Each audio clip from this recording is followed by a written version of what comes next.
Yo! Yo, yo, yo, yo, yo. Atrioc, what is your favorite album of the year? That's a great question. That's a fantastic question. There's been so much good music this year. Obviously, I've been really listening to a lot of the JID tracks recently, you know. But at the end of the day, when it comes down to it, there's probably only one album that really stood the test of, it's going to stand the test of time. It's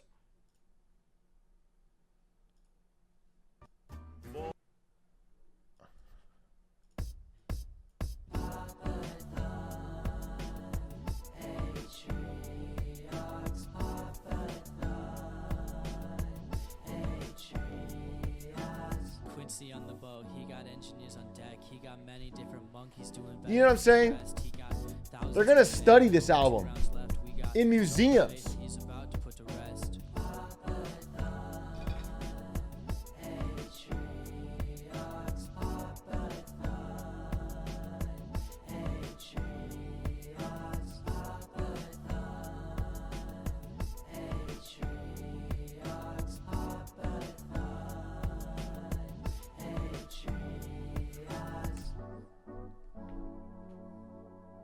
Yo, Destiny 2 PvP today, a lot of people are asking for it. I have only heard you ask for it. It almost feels like you're sort of planting the seed, implying there is a larger groundswell movement towards Destiny 2 PvP than actually exists. That's my theory.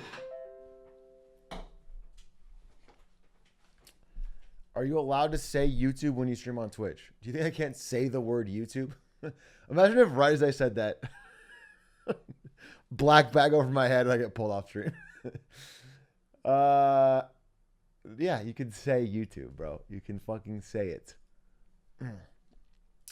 Actually, speaking of YouTube, we should talk about some of the stuff that happened today. Hi, Evan Gal. How are you doing?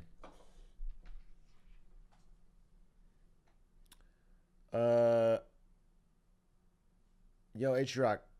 Wait. My first week of college has been good. Oh, shit. Evan Gal, back to school. Billy Madison of himself. Good. I'm glad you're enjoying it. What's the YouTube controversy this time? I thought I saw Jack said the guy made videos, but I didn't see Jack's video. I literally got recognized on the way back from class. Well, that's good. That's good to hear. Damn, real early stream today. All right, shut up. Shut up. Shut up. Shut up. This week is late. All right? Deal with it. Deal with it. Deal with it. Deal with it. How is JID's day one doing? I'm doing well. You know what I'm saying? I'm obviously happy for him. We know we've been boys forever. Obviously, he's finally getting some mainstream success through his new album. People are starting to catch the wave, but as a fan from day one, it's like I'm proud of him, but I'm also like, it's like leaving the nest, you know? Surely you didn't push for the sponsor again? Yeah, I did the sponsor yesterday. True Bill, Rocket Money. Do you remember? I did it yesterday. They're happy. They're ecstatic. What is that frame in the background? You mean the one that Ludwig got me for my birthday like a year or two ago?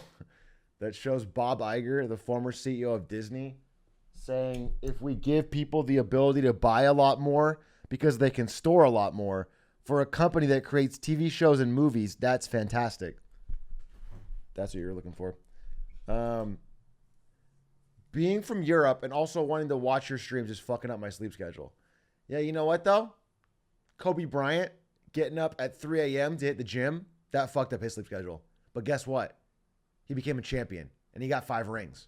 Okay? So every time you wake up early or stay up late to watch this stream, your massive IQ increase is going to be worth it because you're out there hustling while people around you are going to bed at reasonable times, waking up, working hard, attending class.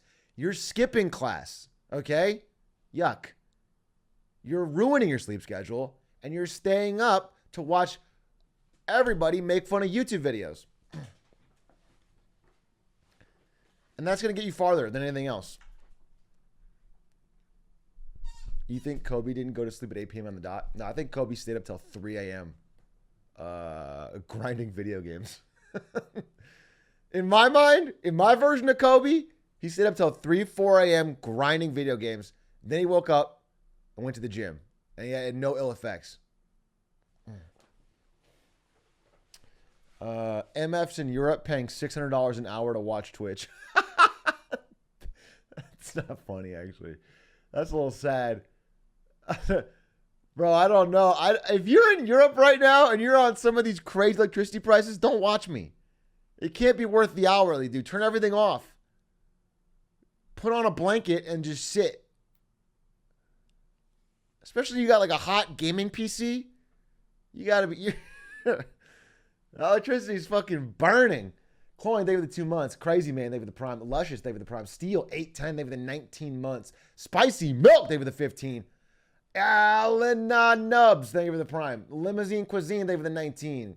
Cow Switch, they were the 13. Isaac Sylvie, they were the 13. How was work, Mr. Glizzlord? It was good. Don't call me Mr. Glizzlord. Sorry. I glossed over it. Don't call me Mr. Glizzlord. You can call me Atrioc. If we were friends, you can call me Brandon. We're not. And it was good. It was just long, dude. You guys know it's been a long days. As of late. Papa-thon. Atriocs. Papa-thon. Papa-thon.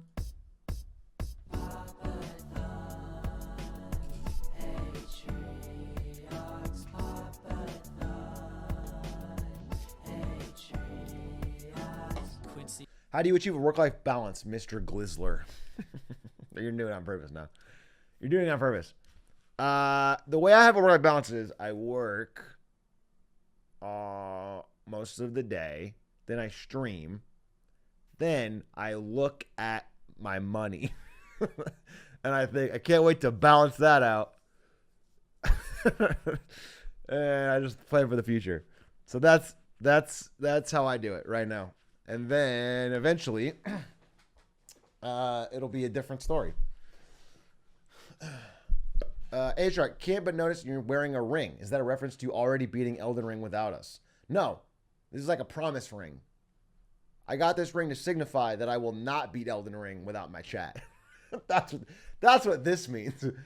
This means, this is an eternal symbol to remind myself never, ever, ever start playing Elden Ring without your chat being there.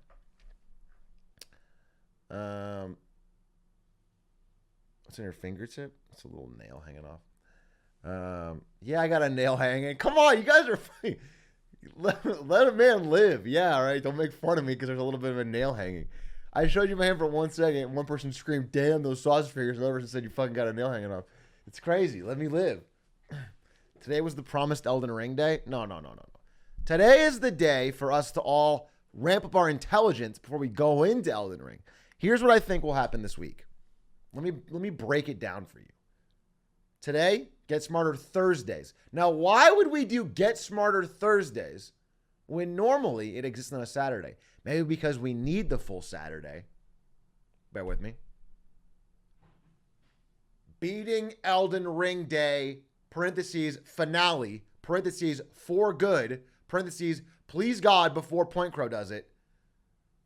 Edition, Saturday, all day Saturday. I will not stop my stream until I finish Elden Ring on Saturday. That is a promise. There is no cap. There is no slap chop. We're doing it. No, that's not a never-ending stream. And if we beat it early, which I think we will, then we have plenty more stuff we can do. We could play Fury. We can play Ori. Fury, Ori. Any game where it's short and ends in I. That's sort of my next tastes.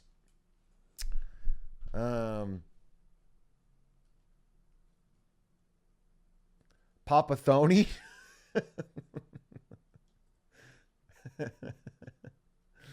Not Bloonsy.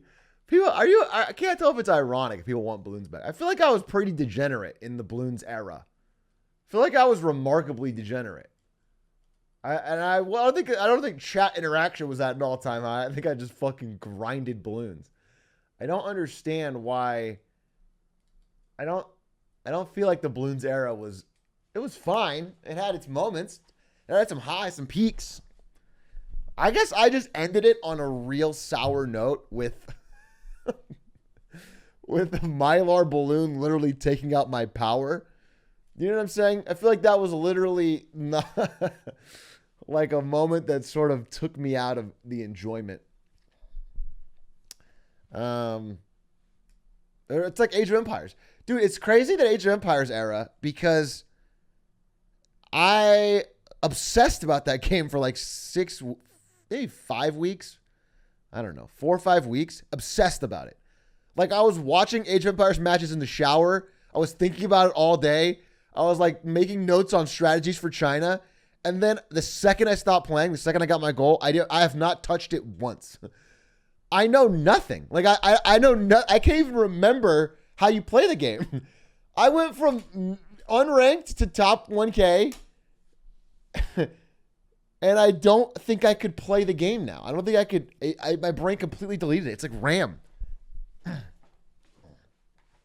Yeah, streaming induced amnesia.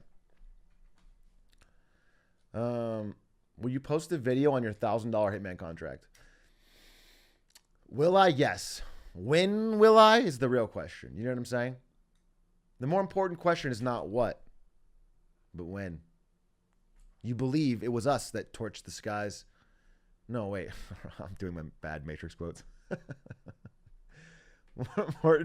More important than what is when. When. You think it's the year 1999, when in fact it's closer to the year 2199. Something like that. I don't know. It's a Matrix quote. You guys fucking, come on, bitch. What is bro saying? Shut the fuck up, dude. I'm already sick of / using the skull emoji now. I'm jumping on board. Everything is fucking, I'm dead, dude. I'm so dead. I'm dead at how funny this shit is. On God. Will you take the 4th off in honor of Rick and Morty? In what? Is that a premiere day? Shit. Do I have low IQ? Rick and Morty premiere. Did I just out myself as a low IQ Andy who didn't know the exact premiere date of any upcoming Rick and Morty? Season 6 on the 4th. Oh, I'm just joking. I was testing you. Yeah, of course. Of course, dude. I'll be in a full Pickle Rick costume and I'll be watching Rick and Morty. Thoughts on Northern Lion being a shoe shine Andy? Is there a clip? What the fuck does that mean? You know what we haven't done is we haven't checked Papa-thon, Atrioc, Papa-thon, Pokemon. All right, I'm looking at LSF.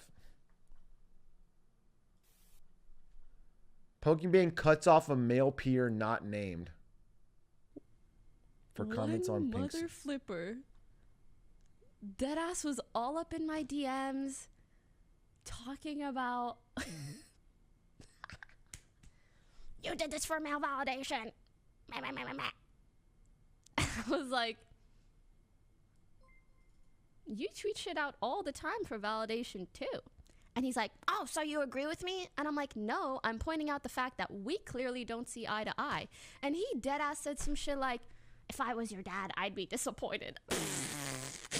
Stan's been wild in the DMs lately. I gotta be honest with you guys. It's, you know, I feel bad for Pokey because someone like Stans is just on a power trip, dude.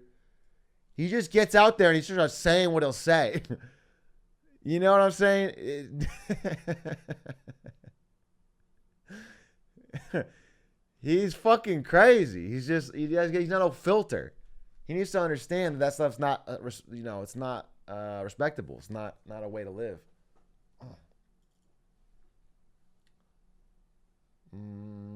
Pop, if it stands in mini golf rules, I can believe it. Did we talk about that? Did we talk about mini golf with Lud and Stans? Did Did I talk about that? I don't remember. I thought I didn't talk about it. We did? Okay. It was on the yard. No, not with Slime. Slime wasn't there. It was just me, Lud, and Stans, really, and Rochelle and Ari. Yeah. Well, if it's on the yard, I want you to know the perspective will be biased against my boy Nathan Stans, despite all of his proclamations to Pokimane, which again I don't condone. I'll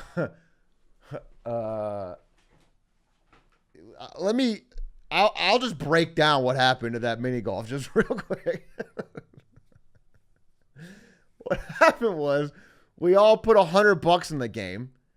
We make some side bets, $50 a hole. We're putting some real cash in the game.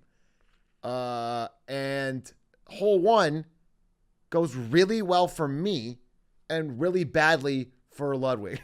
So like 2 strokes for me, maybe 3 strokes for Stans, and like 7 for Ludwig. He's already pissed. He's already pissed. Then we go to hole 2, and there's some minor disagreement about the rules. And Stans goes, this is how we do it. This is just how it's done. And by the way, Stans is a bit of a rule stickler, but he doesn't make it up. You know what I'm saying? Stans never makes up the rules. Stans doesn't pull it out of his ass. He's got a system that he thinks is fair, and he fights for it. And the problem is Stans was being a rule stickler on the same night that Ludwig was being the worst mini golf player of all time. And so the things are conflated. He's trying to draw a correlation between these two things. These are 2 separate train tracks. On one track, you have Stans, minor nitpicking about little rules. On the other hand, you have Ludwig unable to putt, unable to get the ball in the hole. That is the main issue. And when he can't get the ball in the hole and we're betting money, he gets very angry, legitimately angry, legitimately frustrated, legitimately huffy. And because of that, he's trying to crash these 2 trains together. But they are separate trains. One does not correlate with the other. They said they didn't bet? No, we did bet. We absolutely did bet. I haven't been paid. Actually, that reminds me. We did bet. I don't think I've been paid. I think I'm owed, at least $150.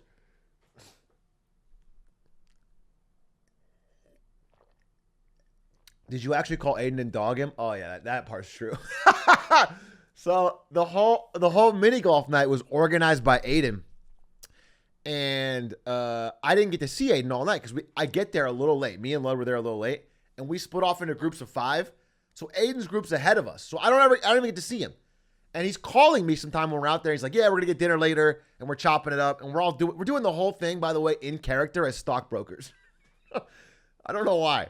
But the whole night, from the texting beforehand, calling during, and calling after, we're all in character as stockbrokers. I said, let me read our fucking DMs. Okay? He said, you trying to put a little squeeze down on the game? My guys at JP Morgan always put a little squeeze down, so I'm not used to playing no stakes. Yawning emoji. And I said, oh, you still play with those clowns over at JP, huh? Wait till the yield curve inverts and Jamie Dimon will be trying to pay you back with his wife. The boys at Goldman over there do $20 a hole. So I don't know why we're doing this. But we're keeping it up on the phone. We're just fucking talking like we're fucking, I don't know, Wall Street bankers who have no morals. And then I get there, I don't see him, so we're playing, me and Lud are betting. Lud, miserable to play with because he's losing so bad. So anyway, halfway through, Ludwig knows that he's fucking 800 strokes behind. So he starts playing it off like he doesn't care, and he starts playing with one hand. He starts putting with one hand. And he's not, it's like a child. It's like a legitimate child, dude. It's, he's like, he's like, and it's taking him so much longer to finish. You know what I'm saying? Because previously he was trying so he'd get it in 5 or 6, and now he's like, just pop it. And there's like 8 fucking holes left. And this is a man who's a fucking multi-millionaire. I just want you to know. I know his YouTube contract. I know what he freaking brings in a month on. He lost $100. And he's fucking having a tantrum. All right, fine. No big deal.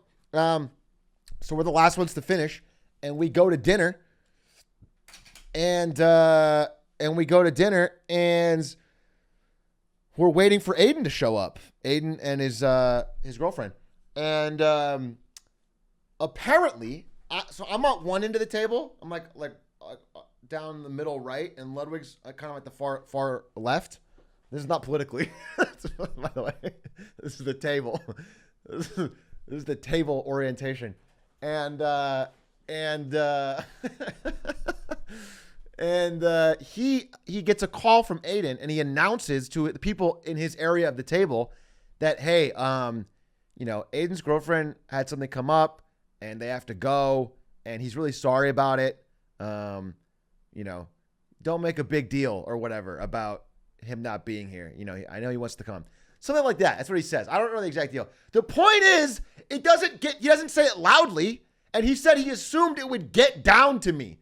Like it was going to be a game of telephone where everyone down the fucking chain would be telling me this happened. Well, I don't get the message. It doesn't get down to me. It doesn't, at no point do I hear that Aiden is actually really sorry and her girlfriend feels bad about it and they have to leave. So I pull out my fucking phone when I don't see Aiden after 15 minutes, and I call him, and I'm still doing stockbroker voice. I'm like, hey, what's up, son of a bitch? Where are you? Why are you flaking? Where are you flaking on the dinner, bitch? I'm just talking, and he's in the car driving home. Apparently, his girlfriend is like really, upset that she made him leave. And he's just like, oh, no big deal. And everyone at the table from that side is hearing me and knows what's going on and doesn't stop me. They don't stop me. Nobody stops me. They just let it go on. So I'm keeping it going. I'm like, come on, you. Where are you at, dude? I drove all the way out here. Where the fuck's Aiden? You planned it. I'm like, but I'm ripping him, having a good time. Those fucks. Anyway, turned out all right.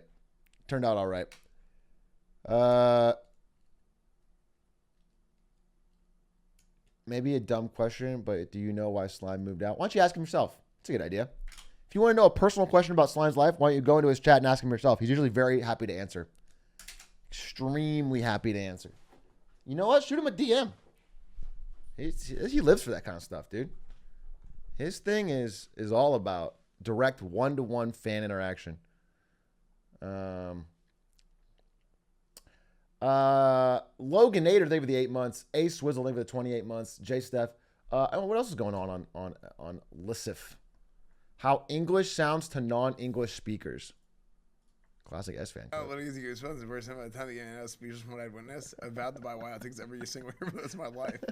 Can't wait for this game with the Golden Gophers. Damn, that was legitimately unintelligible. This is my first whiteout. What is he? It's the first time I the game and I was speechless. If you didn't have this, there's no way I could decipher it. For the rest of my life. Can't wait for this game with the Golden Gophers. That's fucking funny. Who's Water Addict sends her regards. Thank you for the raid, Water Addict. PogChamp.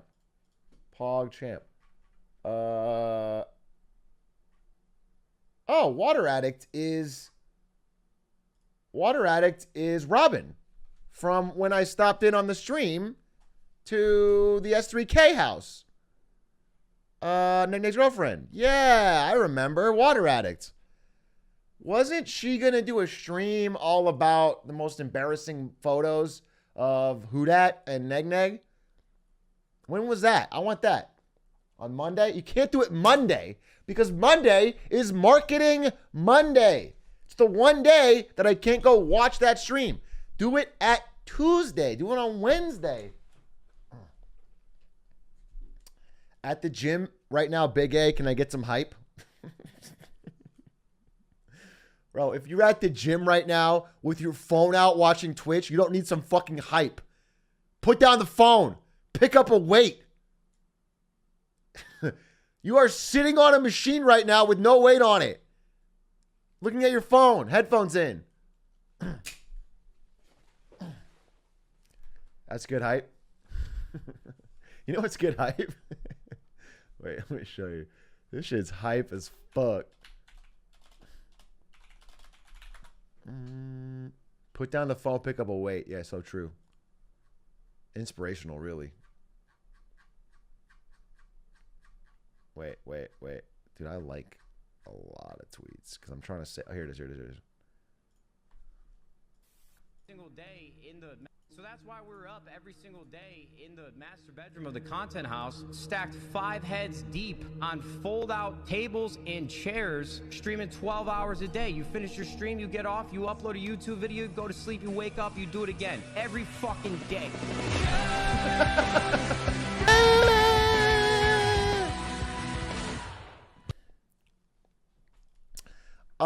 You know what's funny is like I sort of like the mythos or the ethos or the pathos. I don't know which one of Nate Shot's message there. You know, it's a good attitude to have, the little bit of grit towards what you're doing.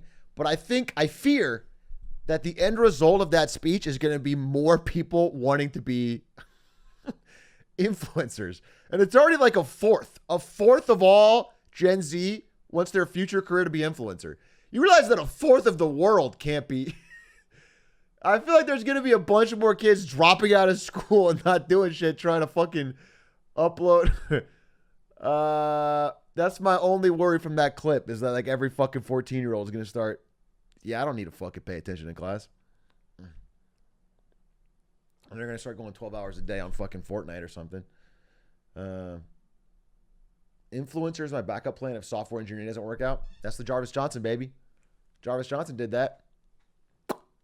He did software engineering. Then he made videos about the day in the life of software engineers. And then he made videos about a day in the life of someone working at Patreon. Then he made a video about how fucking this TikTok's really stupid. And that did really well. And he's like, wait, forget the software engineer part. And he went all in on fucking YouTube.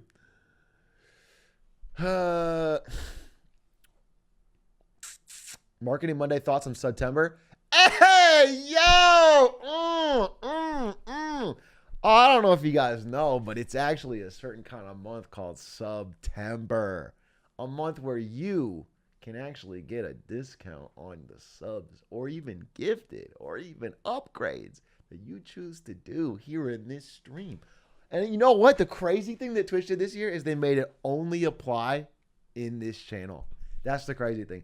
Twitch gave me back. For all my years of working for Twitch, they said, let's give back to Atrioc and let's put a little September on this channel. It's fucking huge.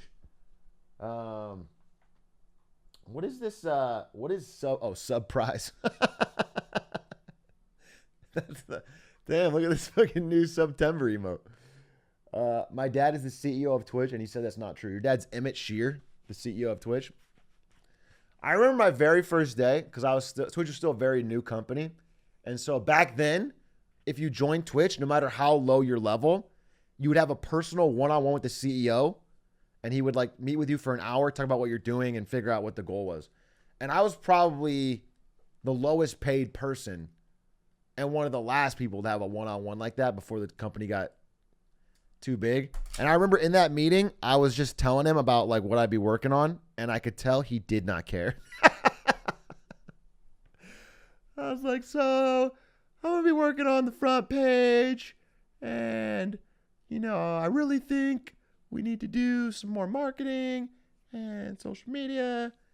And he didn't fucking do that. But that guy, I'll say it. I'm not trying to knock nobody. I'm not trying. All I know is that I have seen and heard reports of him just playing Hearthstone on his phone in meetings. Like a lot. Like in-person meetings. Which is so rude. So rude. If you're the CEO in a room and someone's giving a presentation and you got your phone under the table and you're playing Hearthstone, that's insane. That's insane.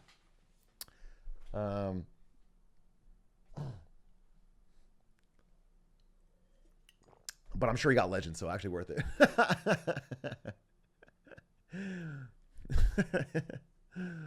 Grind set, though? True facts. Have you seen Ninja's new marketing campaign? Yeah, wait, I'm going to talk about it in a second. Wait, what time is it? I need to figure out when I am. 1 second. Hold.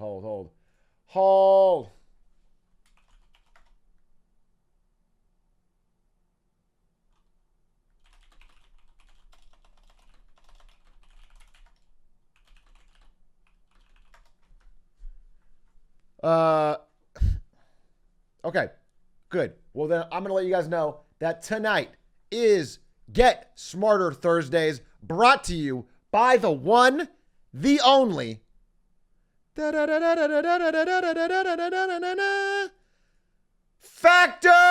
Meals! Exclamation point Factor! Let me add it to the title. Exclamation point Factor. And because of that, I'm going to grab myself a snack. And then we're going to watch different unique YouTube videos with 3 key rule sets. Number 1, don't be boring. Number 2, don't be too long. And number 3, by the end of the YouTube video, we have to have learned something. Now, we've broken this rule quite a few times because you guys have forced me to watch movie recaps of Ted starring Mark Wahlberg. But this week will be different. This week, we're going to learn a thing or two. This week, we're going to grow our IQ. Now, let me get some Factor.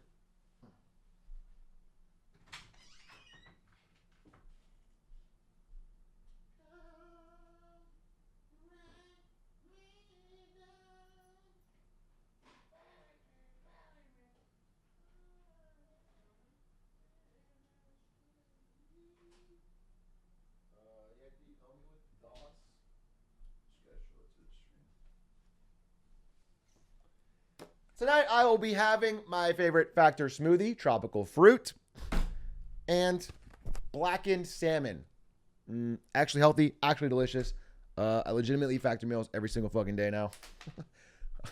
I've actually grown even more reliant on them. I've upped my box size because they are just, they're really filling a needed hole in my life where I am trying to not spend money on Uber Eats. All right, I'm going to go pop in the microwave. It takes 2 minutes to make, and we're back.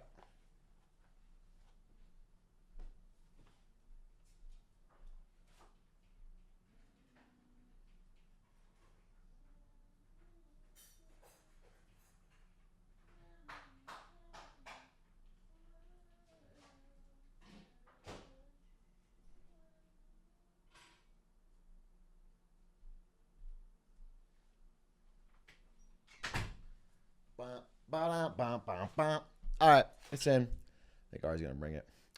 Yeah, shout outs again to Factor. Thanks again for supporting. They've been a long time supporter. Really easy for me to recommend. Tons of people. The Mogul Moves House, Linkus and Maisie. I think Point Crow now. They've all literally started using Factor meals and they love them. It actually, if you have the type of situation where you're not cooking regularly, you either eat like shit or you order food and it's too expensive. If those are your 2 vices, it does solve. It is still more expensive than cooking. No getting around that. But you can get $130 off your first 5 boxes with code Factor in the panel below. So anyway, check it out. I appreciate them. I support them. Or yeah, you can pull a Frosty. Listen, I'm not against it. If you happen to be part of a 100 Thieves content team making $60K a month, living in LA with $25K rent, then maybe you could consider not door dashing 4 times a day and consider getting Factor meals. 6 Factor meals per day. That would be tough. That would be tough to do. All right. So here's what we're going to do. Again, we have created a brand new Get Smarter system. Get Smarter Thursdays. Using the power of technology. And for that, I need to pull open the GSS project. That's what we called it. So sick. And this is Thursday. Boop, boop. If you post your link for a interesting video for chat right now, it'll appear here. Do not post it twice. It doesn't do anything. Only once. It will only pull it once from a username. Don't post different links. It'll only post one. And it'll tell us how long it is, who submitted it, what channel it's by. Got the thumbnail. It's a sick, sick fucking system. And it evolves every week. So let's see. Ooh, the 4 things it takes to be an expert could be really cool. Veritasium. I'm interested. I'm already interested in this one. Riding with Red Dead's most disciplined clan. That also sounds interesting. Is it a group of Red Dead LARPers?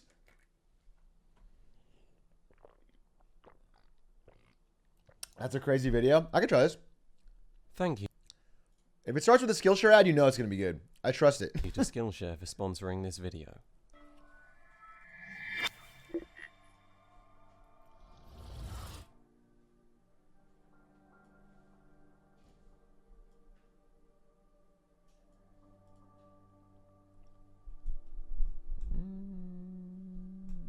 Crazy video. Okay.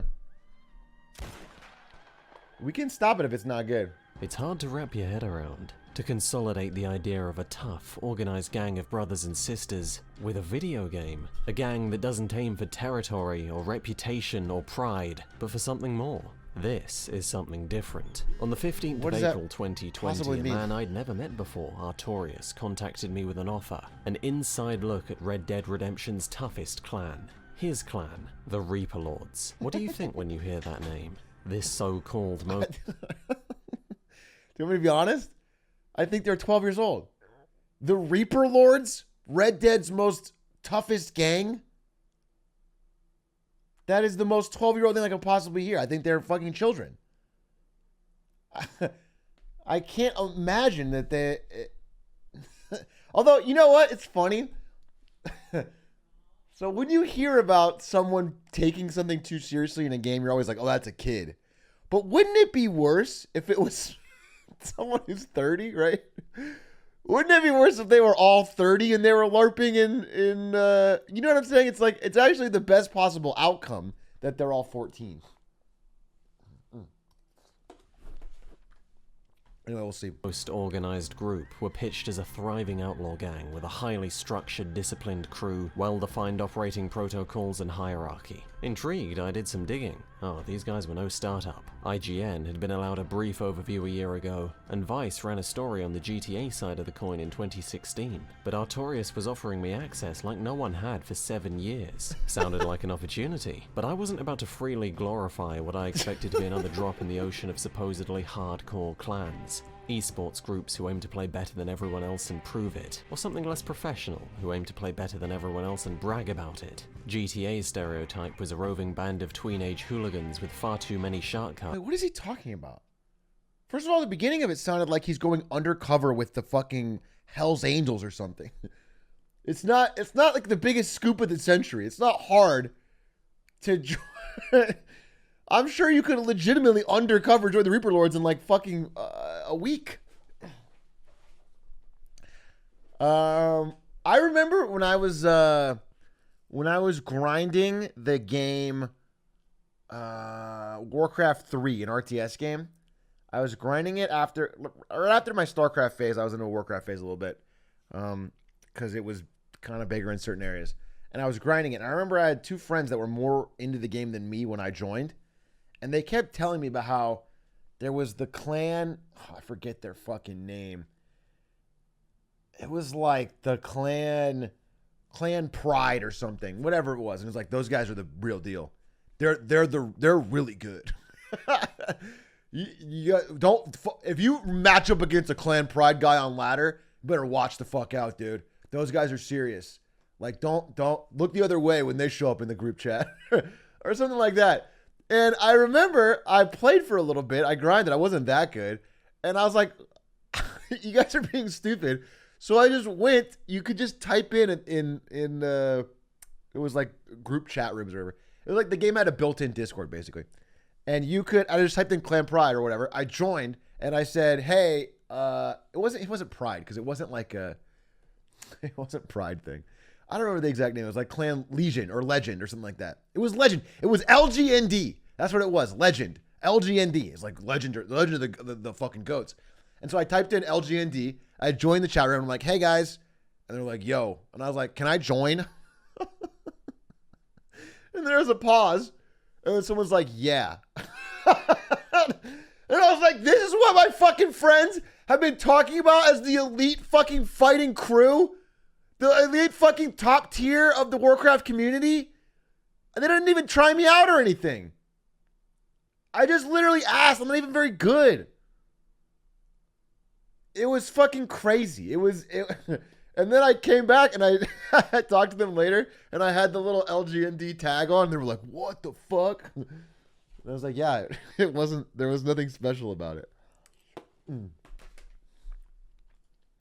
Call of Duty's was a Modern Warfare 2 quickscope montage with a dancing Technicolor frog. In reality, the expectations that their name and their confidence came with were shattered. Hardcore is to undersell what we're looking at. The Reaper Lords take their time online with a kind of unprecedented resolve, irreconcilable with most people's understanding of online gaming. Even among those who spend hours upon hours day-to-day gaming, the Reaper Lords share no resemblance. Nonetheless, the toughest What are we gang talking are about? dead online. So I had heard. Speaking to them, you wouldn't know it. They weren't brutish. In our early chats, I was exposed to earnest commitment and a palpable passion for what they do. But it was long time past to stop talking the talk. I wanted to see this dog's bite, the toughest gang in action. I had my doubts, but the numbers speak for themselves. For every 100 applicants, only one will make it through.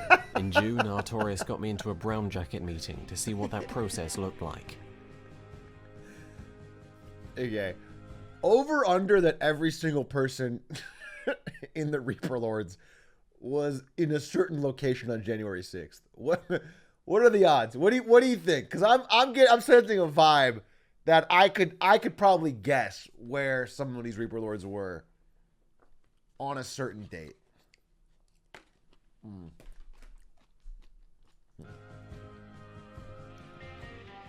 This is the IRL meetup. Yeah, this is IRL. Nearly all of the leadership was present, and the premises was rigorously guarded. The group's dedication is exemplified that way, in the attendance of course, but more so in the guards. These guys you see stood here, they're not idle. They don't listen to music or watch Netflix on their phones. They look at their screens and go. No! They're LARPing as NPCs! No shot! No shot! You are spending your fucking Saturday being a pretend NPC! Guard. We maintain a very strict situational awareness at all times. When you are at an event like that, we have guards posted. Most of the time, they are watching their map only and calling out potential threats or other players as they enter our controlled area. That's badass. We apply that dedication to everything we do. As an example, we recently had a applicant that is no longer with us. He admitted that he was playing Animal Crossing on his device while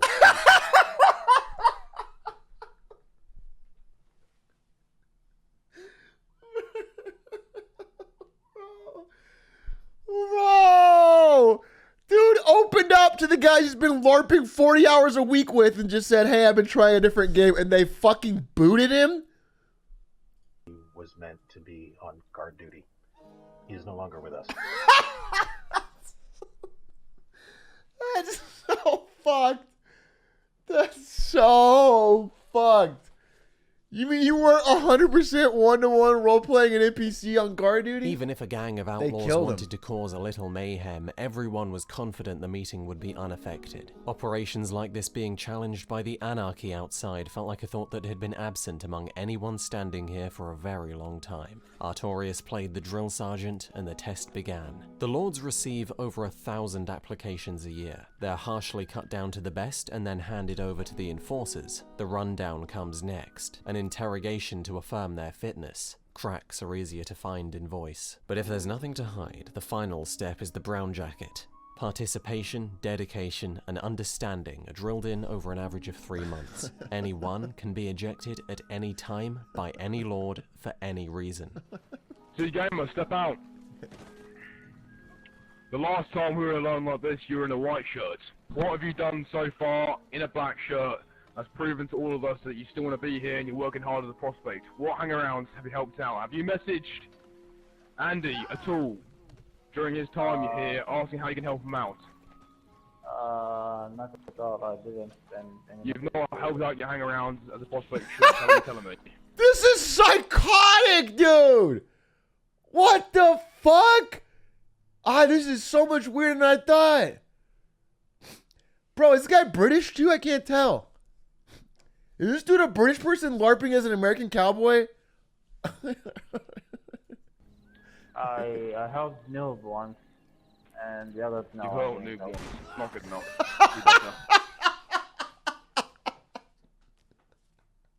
Oh no, dude. Oh no, dude. Oh no. Oh no. Dude, I feel bad for this person's kid. You know he's got a crying baby in the other room.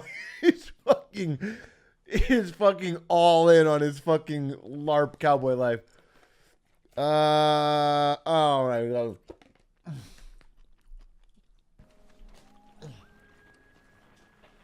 Few will go on to earn their badge. Every wrong answer is followed by a bullet. Every right answer by an unheard sigh of relief. Thing is, if you didn't care to win, you wouldn't have made it this far. In that, the difficulty of the recruiting process is neatly visualized. Real disciplined groups don't need to reject 99% of applicants, but the Reaper Lords do. It's how they're able to exist in a gaming landscape where most would consider this concept ridiculous. It's because most people are weeded out.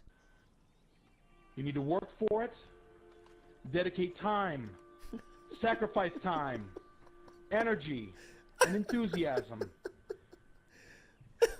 Sneakers, step out of line. Why do you want to be a Reaper Lord? Because I think it's one of the most awesome things that I've ever seen and done in gaming. I think that is part of being something online and offline. I think the men and women that represent this club in the game and outside of this game are just amazing individuals, and I want to be a part of that. I'll be honest, I'm just looking around. I don't know. I'm not seeing a lot of women. Period. Step back in line. Micah, get out of line immediately. Jesus Christ. Why haven't you quit yet? Wouldn't dream of it. I'm not going to tuck you in at night. Why haven't you quit yet? This might be one of the fucking quietest things I've ever seen in my entire life. I'm losing it. The power tripping's out of control. The power tripping is out of control. This is ludicrous. This is a video game clan in Red Dead. I'm really enjoying the process. Isn't as intense as it can get. There's, like Sneaker says, nothing like. At least they're doing this instead of being cops. I guess that's true. I think half these guys are cops doing this as a night thing instead of doing paperwork. That's my guess. I think it's cop by day, this by night, dude. What? This is crazy. It's really impactful experience. Get back in line. Jimmy Goodnight. Jimmy Goodnight. The rebel, the black sheep. Yes, I've been here since April 17th. Bro, if I had to be interrogated by a man named Lord Crazy Gill, and I had to call him Lord Crazy Gill, I would rethink what's going on. If that's what I'm doing at night, if I'm fucking logging on to be a fucking applicant brown shirt yelled at by a man named Lord Crazy Gill from his fucking family den.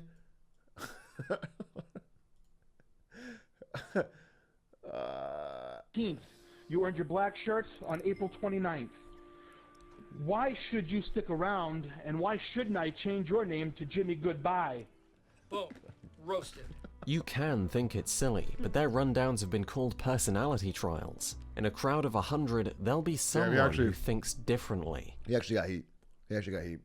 When all those someones are put together, what are you left with? Time to find out. With a meeting at an end, the Lords prepared to What happens if you die?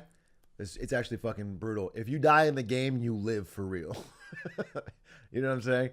If you die in the game, you actually have to go out and do something. So it's really, there's high stakes. There's high stakes.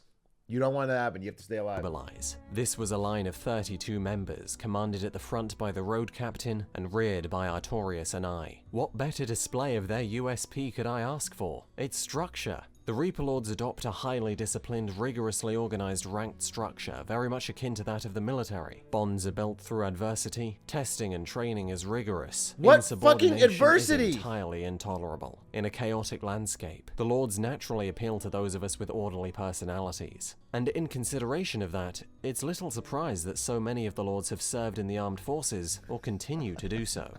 I fucking knew it. I fucking knew it. Good goddamn, dude. I fucking knew it. And they are braver than the Marines. There it is, dude. There it fucking is. Some people do just seem to enjoy being yelled at. I've often thought, because I grew up on military bases, some people like it. Some people like strict ranks, knowing who can tell them what to do, who they can tell what to do.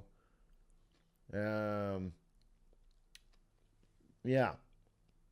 And I don't know. I've always had a deep distrust of that in general, just like as a personal trait. I always found it weird and off-putting, but maybe it's just me because I grew up with it, so you always rebel what your parents are doing.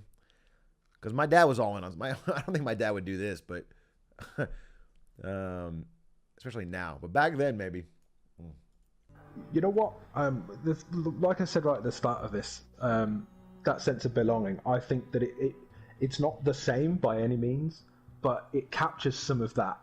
You know, you go through when I went through basic training, I met a group of people I went through that with. It wasn't just me on my own. Of course, it was individual, and I was proving myself that I am capable of joining the military, but I was alongside 17 other people. So it was myself on my own, as well as 17 other people on their own, and you form bonds, close friendships. Some of which, you know, the best man at my wedding was. I'll never knock this. I'm not gonna make fun of this. Again, like I've said, there's a fucking recession in male friendships right now, and it's hard. And if people found a way to make friends, I think this structure is so strange. I think it's comical. I'm still gonna make fun of it for sure, but I can see it's probably a response to a need. And I just wish there was a better way. This is so odd.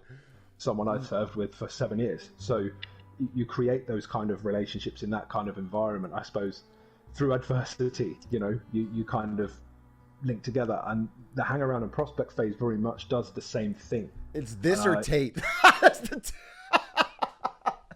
Hey, every man, when you reach a certain age, if you don't have exactly 6 close friends, you have 2 options. You join Hustlers University or you join the Reaper Lords. Make up your fucking mind. All right, that's that's the duality of man. Zuckerberg's working on it, dude. Imagine a fucking Reaper Lords in the metaverse.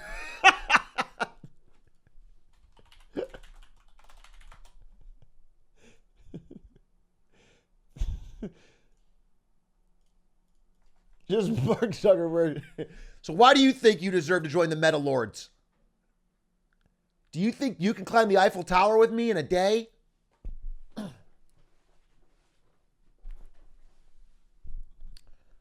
I think I speak for myself, and I would assume that other people that have been in the military, because we've got a few members that are currently serving and have formerly served, that come to this environment, and they fit they fit in because they understand the process and how it works and the reasons behind it. So yeah, I would say that it definitely does help being part of something that's not just me and a couple of mates gaming online. I'm actually part of a very specific group of individuals, which I feel there aren't any other. What's wrong with you and a couple of mates gaming online? That sounds great. That's so odd to add this level of structure to it, having to go online and roleplay a guard NPC. Groups out there that are quite the same. So as a result, I get that sense of belonging. On Red Dead, you're seeing a first, when the Lords ride into town. Like, all of their gameplay seems so boring. Am I crazy? I thought they would be like raiding other clans and fighting, and like 90% of what I'm seeing is them talking and then doing slow walks around cities. This has got to be miserable. How could you have like a hard day and this is how you fucking unwind? They converge from a single file formation to 2x2, simply because it tends to make a stronger impression. It's not a sight most players are used to seeing. Some people just stand in awe, some people take pictures, some people try to cause trouble, and that they will never do again. The concept of a disciplined structure is beneficial in the obvious way that it provides a unique gaming experience for anyone who can pass the bar. Beyond that, the benefit is strength, efficient communication, trained personnel, enduring philosophy, with mechanical power and a sky-high morale. The Lords will keep the same fight raging for days on end if it means victory. They are empowered by the idea that they'll never start a fight, but always end it. Thanks to international membership, if one combatant needs to sleep, another can swap in they from do a fight. different Okay, time zone. wait, I'm getting Thanks to interested. their personal communication service, when any Lord is attacked, another 12 can turn the tables as fast as the game allows. It may seem ironic that in a game of Outlaws, a hierarchy administrated by what has been described as a miniature government would be the organization it made a home for.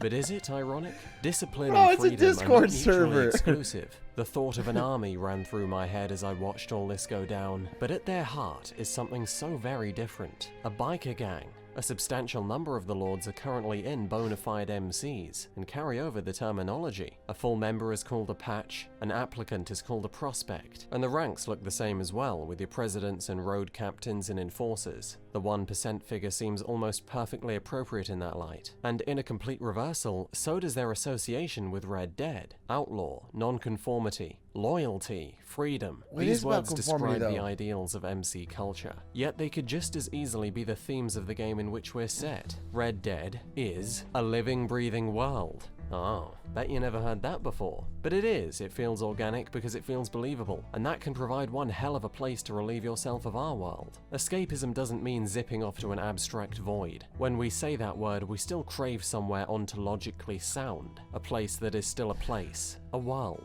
This is definitely gonna happen more and more, though. I wonder if it's gonna be cool. I wonder if it, I keep thinking about the VR-based world we're gonna live in, where games are more and more realistic and you can get more and more immersed in them. I wonder if it's gonna be cool. I wonder if it'll be sick enough to make up for the downsides.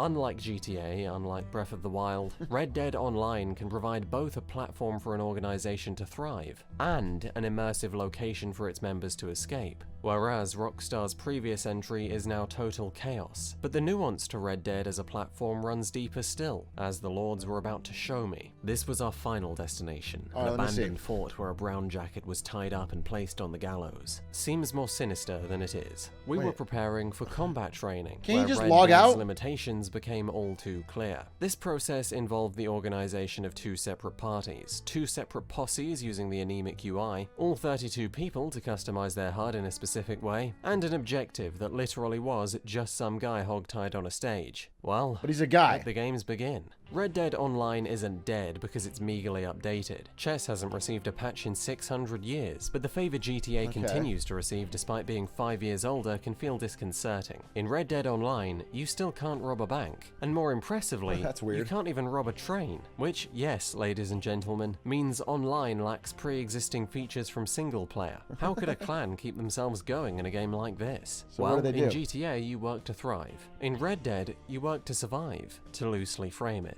What is it that you're aiming for in GTA? Money to spend on extravagant... They have to have infinite money right now. If they're an organized clan playing online, they have to have infinite everything. Clothes, stupidly fast cars, decadent luxuries, ridiculous weapons, and opulent housing. It's Hedonism Simulator 2013, and a parallel universe where Instagram influencers were all domestic terrorists.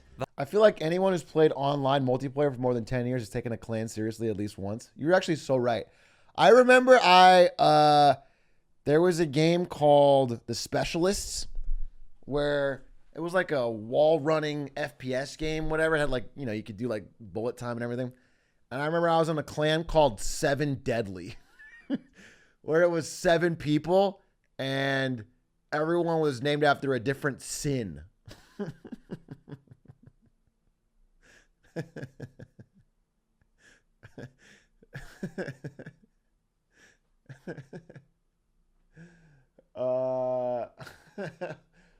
What sin was I? I was pride, which is one of the good ones.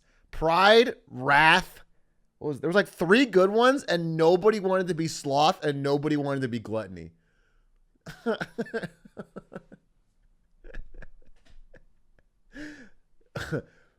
Yeah, it was. Wrath was the leader. Wrath was like the wicked. He was probably fucking 14 and I was 12, but I was like, he was the coolest. Wrath was the coolest. There was Lust, who was probably a weirdo. Envy's cool. Yeah, that was the coolest. And then yeah, Sloth and Gluttony was like, you're like the fucking Timon and Pumbaa of the group. It's a joke. And then all we would do is like, because the map was like an RP server with like a city. Nothing like a GTA city. That was shit graphics, but we would just jump around and do backflips from rooftop to rooftop. That's all I remember doing is practicing my backflips to get it so I could go from rooftop to rooftop in the game and like jump from without falling. Like it was like doing in-game parkour. And I was like, this is so fucking wicked, dude. I'm fucking part of the sickest crew of the sickest game. That more distinct progression system presents a clear advantage over Red Dead for most people. There's simply more to aim for, which isn't hard in comparison to a game where your main concern is getting a horse that's less of a pussy and a gun that's less of a piece of shit. Hardly a way to make your mark. Instead, it's consumables that the Lords look to harvest. What use is a military without logistics? Members are sent off earning money or hunting for foods, tonics, and everything else that can be used to enhance in-game performance. It's something, at least. But you can imagine how the nature of the Lords organization may provide means to keep themselves busy in ways the average player would never But there's no need, right? I mean, literally, there's just no way the game is designed to where you have to power game it like this. I'm sure with even a little bit of effort, you can have everything. You can have every fucking... consider. Training, meetings, rides, content creation, and extended combat. Yeah. Rockstar's cold shoulder towards this game is for most a cause worthy of a literal clown-show protest. But for the Reaper Lords, no impasse. And consider this. What Red Dead's tighter player equality contributes is a balanced playing field. That is everything. Hard to have a fair fight when the Gucci gang's running around knocking people's heads off with a hypersonic dildo, only to be killed by a Russian kid who's been playing 24 hours per day, 8 days per week since the game came out and now has Superman on speed dial. An organized combat unit in mix with orbital cannons is a tense and strange situation. Red Dead is no stranger to chaos, but the Reaper Lords can bring order in a way that is both fair and immersive. The efficacy of this clan is undoubted. The only question that remains is why. After having my throat slit and taking out my frustration on a dead body, Lord Crazy... By the way, I do doubt it. I just want you to know that, like, I'm sure in a straight fight, you get a fucking cracked out team of 14-year-olds that would run circles around this fucking crew. They would outshoot him in a fucking... It would be over. If it was like 1-to-1, equal numbers, you'd fucking destroy fucking Lord whoever in no time. That's every game. These guys are not the fucking elite fighting force. They're just LARPing. Absolutely, they could be beaten. Gil brought me back to the ranch to watch the others pour in on horseback. They entered the house. Guards were posted outside, and that was as far as I was allowed to go. I couldn't see what happened in those walls, or hear it. A matter of principle, I presumed, but I was still distracted by what I had just seen. A full lobby, arriving the way they did. There were 32 people with us, but the Lords are 80 strong. Does it surprise you? 80 people in a clan, that's nothing. 80 people in this one is everything. That's 80 people out of 8,000 applications. The 80 most open to a disciplined structure. The 80 most passionate for the clan, like staff working on a movie. But if no money stood to motivate them, only drive for the project, only drive for their brothers and sisters. But what do they do? Understanding of legislation. The Lords have organized international charity events. Their web designers put together a website smoother than silk, and their video producers team up with the graphic designers to promote the clan on social media. Back in the sun. Did they pay for this? What? It was a normal website. What do you mean smoother than silk? Why does this guy want to join the clan? Yeah, is this guy trying to join the clan? Of Anarchy Is this his days, application? Is he trying to join as head of PR? they even produced their own machinima. Today, it's a little more timely.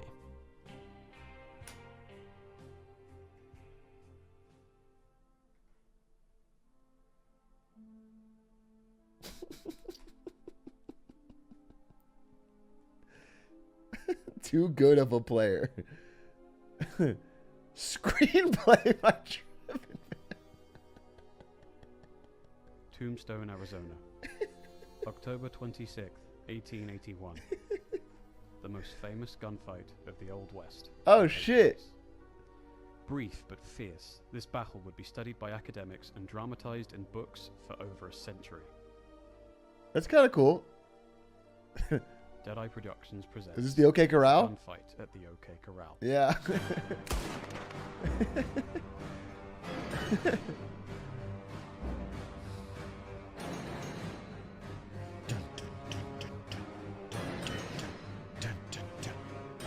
"80 passionate people is powerful, but it's something more too. Before the ride, I had the chance to pull a brown jacket aside, and what I heard from him was not what I expected. Despite appearances, this isn't Can I an say, actual state this military. game's so pretty.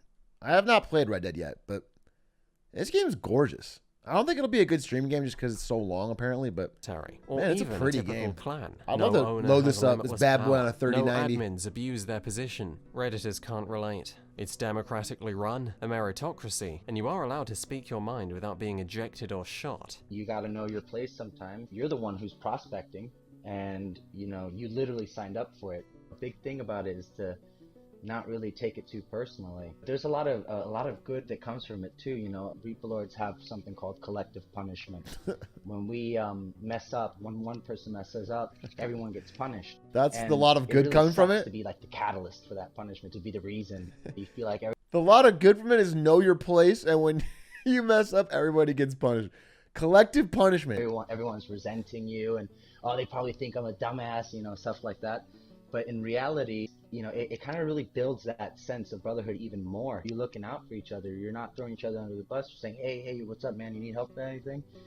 And something about that is that when you're not the reason for the punishment, like if you look back on them, sometimes, you know, they make you drag a deer all the way up a mountain, but it's fun when you're all together. We're having a laugh. We don't hold it against the guy. We have so many different kinds of people. You got introverts, extroverts, we got men, women, military, civilians, professionals. Yeah, there's so many different kinds. You're not coming in here seeing a mold of a personality. You have so much diversity. It's really surprising.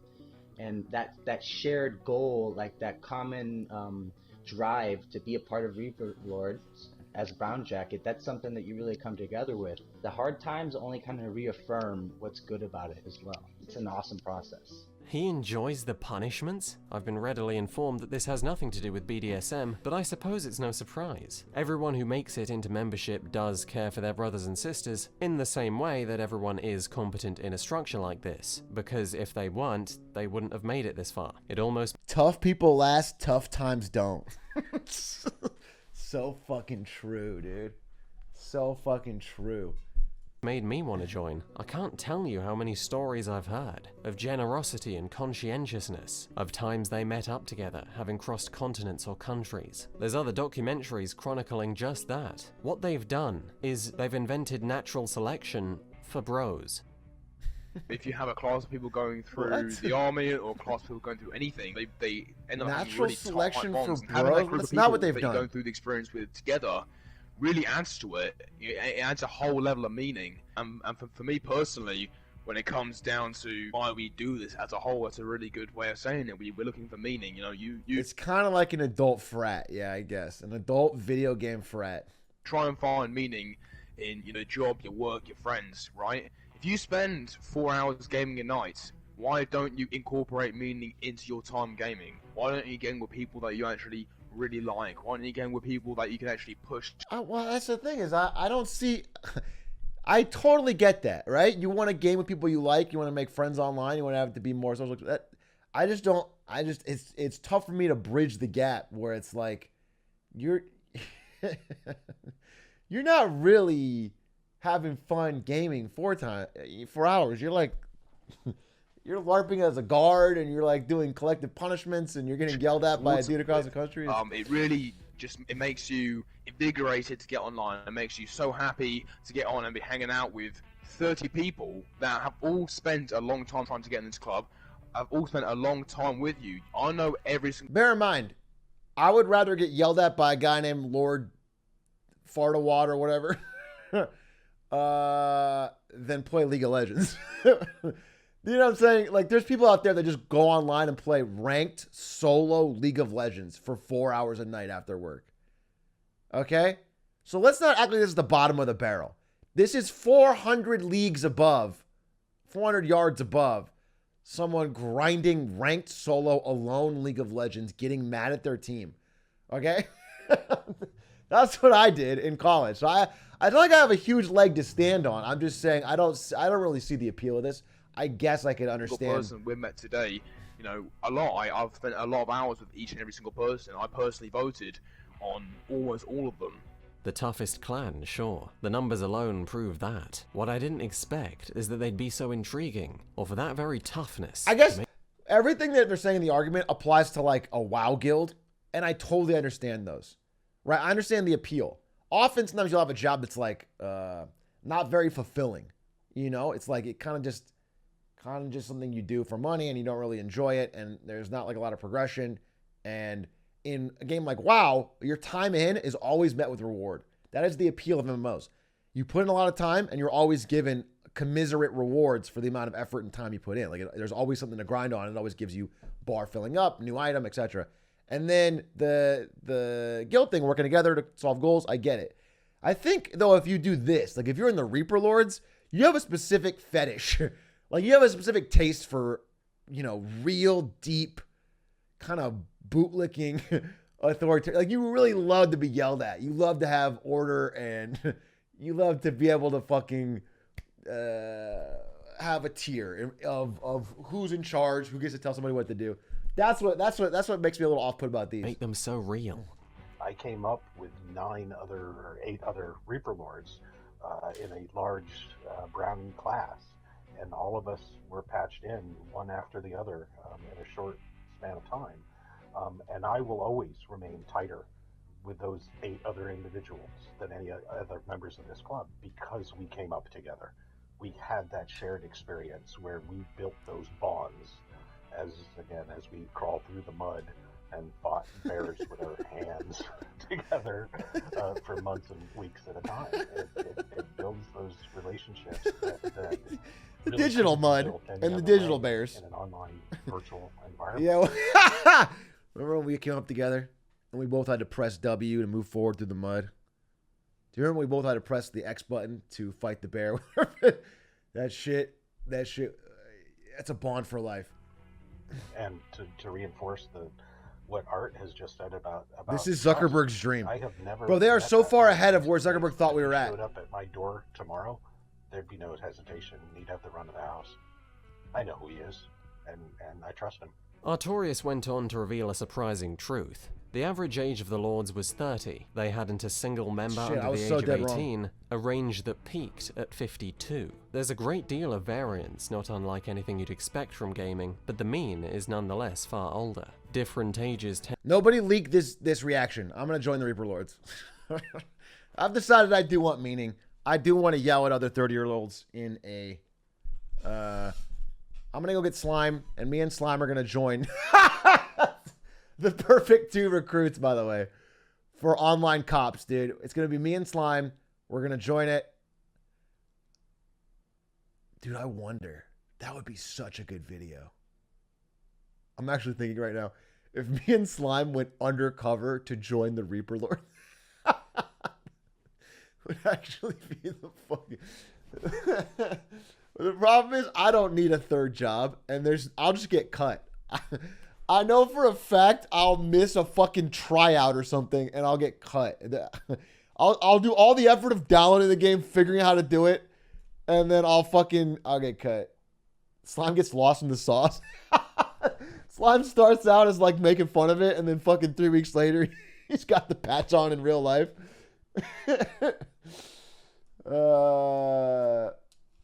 That would be fucking funny, dude. I'll do it if slime mode. I love this. I'm just worried I'll spend so much time getting it ready and then it'll be instantly figured out and have no progress. That's my only worry. If I knew what we could get in there, it would actually be a fucking amazing video.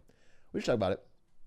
Anyway, almost done. Tend to seek different things. Perhaps this is the natural consequence of a shared compulsion among more matured players to enhance their experience online. It inevitably manifests itself in an aim for meaning over score. Many fear that the youngest of us know no better than the red-hot hatred and jealousy that exudes from social media sites like Twitter or Instagram or the Roblox forums. The glory days of Minecraft are over. I consider myself lucky. What about them? Making us hate one another is a tried and tested business model, and as it exacts its toll, what do we become? A nameplate is just a sequence of symbols. It can feel like genuine compassion were a half-forgotten dream. Having spent time in what I can easily describe as the polar opposite to the flavor of online social engagement I was used to, I remembered it. Some join for the sense that they're a part of something greater.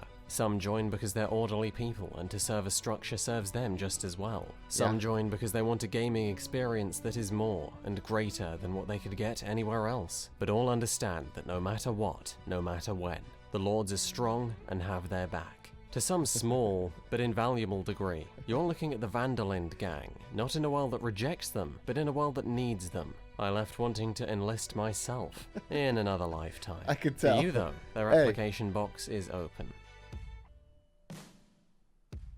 All right, I'm signing up. Yeah, I could tell you left wanting to join. Something about the way you covered it made it feel like you wanted to join. Got rejected. Reaper Lord. What did we learn? Actually, I think we had some good discussions about human needs, different personality types, the rise of these unique spaces in online gaming. Apply now? Oh, I will. I'm going to be a fucking diehard Reaper Lord. Let's see what else is on the list. Oh, by the way, thank you again to Factor Meals. I wolfed down that salmon. Delicious as usual. A little more broccoli. Always save veggies for last. Thanks again to Factor for sponsoring. I've said it a lot. I eat Factor every single day. Saves me a lot of time. Saves me a lot of money. Very delicious. Healthy. Highly recommended. Bunch of people in my life have tried it out and are continuing to use it, so it speaks for itself. Again, Linkus uses it. Mogul Money House. Shake, Lobix Editor, bought it, uses it. We're checking it out. Check it out. Panel below. Exclamation point, or no, POG Atrioc 130 for $130 off your first orders. And they've been a long-time supporter of the stream, which I really do appreciate. They have been, I think, my longest-running sponsor for all the Get Smarter Saturdays, so it's pretty cool. All right, let's see what we got. This one I was interested in, the Veritasium. Oh, wait, I had a video. Wait, I think I saved myself a video to watch that I know we'd actually learn something from. And I was going to watch it on my own, but I figured I'd save it for tonight. Let me see. Oh, yeah. It was... What if I would... It was how one company destroyed an entire country. 500K views, 14 minutes. Let's give it a shot. How one company destroyed an entire country. To tell you that one single business could take over an entire nation, poisoning a country's water supply with cancer-causing substances, destroying the nature and livelihood of millions. A business in control of a major nation's own national military, with full control of their government, using propaganda and killing protesters who get in their way. That's This insane. is what's been happening with Shell in Nigeria. Shell, a business who's owned by some of the biggest royal families in the world, has now quite literally colonized an entire country. They have developed a blue... Shell is owned by royal families? Do royal families own Shell? Wow. They own 1%. At one point, they owned 25%, but now it's less. blueprint for companies around the world to take over nations. This is a story that has been covered up internationally. Propaganda runs deep, because if people knew the true extent of the story, there would be global outrage, and it's time we talked about it. So how could one single company take over an entire nation? Well, there's several steps you have to take. The initial and most obvious step when taking over a foreign nation is... Didn't the Dutch East India Company or whatever own India? Didn't like wasn't the entire corporation? No, that was the British. The British East India Company, Indonesia. It was the British East India Company. Yeah, sorry, I said Dutch. The British East India Company owned India. Like they had a fucking private military that was like larger than other countries. First, deciding which one will be the target. The location needs to have untapped resources, whether it be people, minerals, or oil. If you can get all three, that's perfect. And it's even better if these are the things that the majority of the country's revenue comes from, whether it be solely bananas, diamonds, copper, or the most prolific of all, oil. Secondly, the company needs to be able to control the government. And although this can be done with force, it's much easier and more effective to secure influence over a country using money. That way no one notices and everyone wins. So which country fulfills this criteria? Where could Shell find a nation with untapped oil reserves and an easily bribable government and military? Well, it just so happened that there was a perfect country crossing off all these boxes on the checklist: Nigeria. So now it was time for step 2, making Nigerian officials completely dependent on Shell. So how do you get Nigerian officials dependent on a single business? Well, you have to control their main export, and in the case of Nigeria, this is oil. So the process was simple. One of the main ways that Shell would take control of Nigeria was by controlling the oil extraction infrastructure. To do this, Shell would tell the Nigerian government that we will develop your country, give you loads of jobs, give you tons of foreign investment. Yeah, they just give you one big upfront check, and then they own the oil fields, right? And they set up all the drilling, and they bring in outside people, and then you can't do it without them. If we're given permission to build the oil extraction infrastructure. My mic is and at first desynced? it seems like a great deal for the Nigerian government. Being a poor country in need of foreign direct investment, they want foreign companies to build up Nigeria's infrastructure. Because if they do this, it means there's more investment in the country, there's more jobs, more prosperity, more tax, and the better the country develops. So having this big multinational company offer to develop better extraction methods for your main export does seem like a win-win. However, this didn't come without a price. Because even though all the infrastructure would be on Nigerian land, Shell were the ones who would actually own and operate it, which meant that in later years, Nigeria would become completely dependent on Shell for keeping about 1,000 Nigerian oil wells running. And with 95% of Nigeria's exports being oil, this then makes up 40% of their total economy. And now since Shell had control of the flow of oil in the country, they could now oversee almost half of Nigeria's total cash flow. And as Henry Kissinger said, whoever controls the money controls the world. And it was this factor that gave Shell unparalleled influence over the nation as a whole. It was a genius business move, because if Nigeria tried to change the deal and take back control of their own oil, Shell and any other oil company could halt extraction completely, decimating the entire country's economy. And because of Shell's powerful connections to the British and Dutch royal families, as well as all the other major banks, they would then tell other big companies to pull out their investments in Nigeria. Yeah, like that sounds deep, but the thing about the money controlling the world sounds deep, I guess, but it's like very obvious. I don't know. It's like a very baseline quote. Yeah. Thus stripping Nigeria of everything, strangling the country into submission. So what's weird is like I'm not 100% sure this is true, because like this situation has happened in other countries where a multinational will come in, develop the industry, take all the profits, they'll pay a relatively small upfront fee, and then have ownership rights forever, and then it'll fuck the country later down. And then what usually happens is like the country's sort of in poverty because of this. Someone gets elected or comes to power who promises to change that.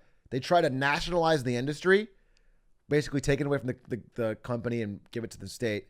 And then they usually get assassinated or overthrown.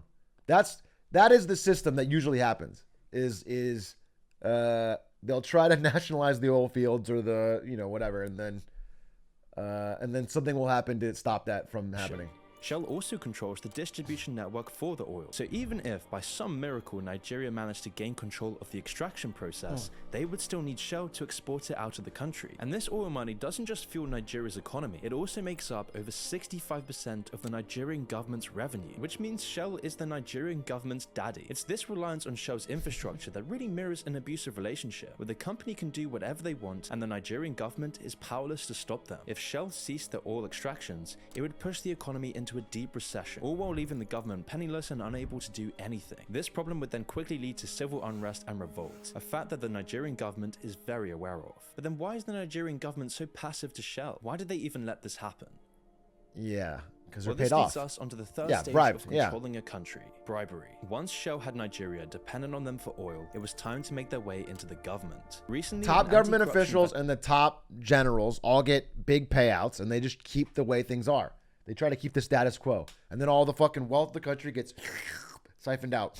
investigation revealed that Shell transferred Nigeria $1.3 billion, knowing that the funds would end up in the pockets of convicted money launderers. Once Nigeria received the $1.3 billion, it was then transferred to various middlemen instead of being spent on the country. Afterwards, $466 million of that was given to the Nigerian president and his subordinates. In return, Shell gained access to the OPL 245 oil field, which increased the company's total oil reserves by 1/3. EFCC is investigating whether the $1.3 billion purchase of OPL 245 in 2011, in their words, included acts of conspiracy, bribery, official corruption, and for money sure. laundering.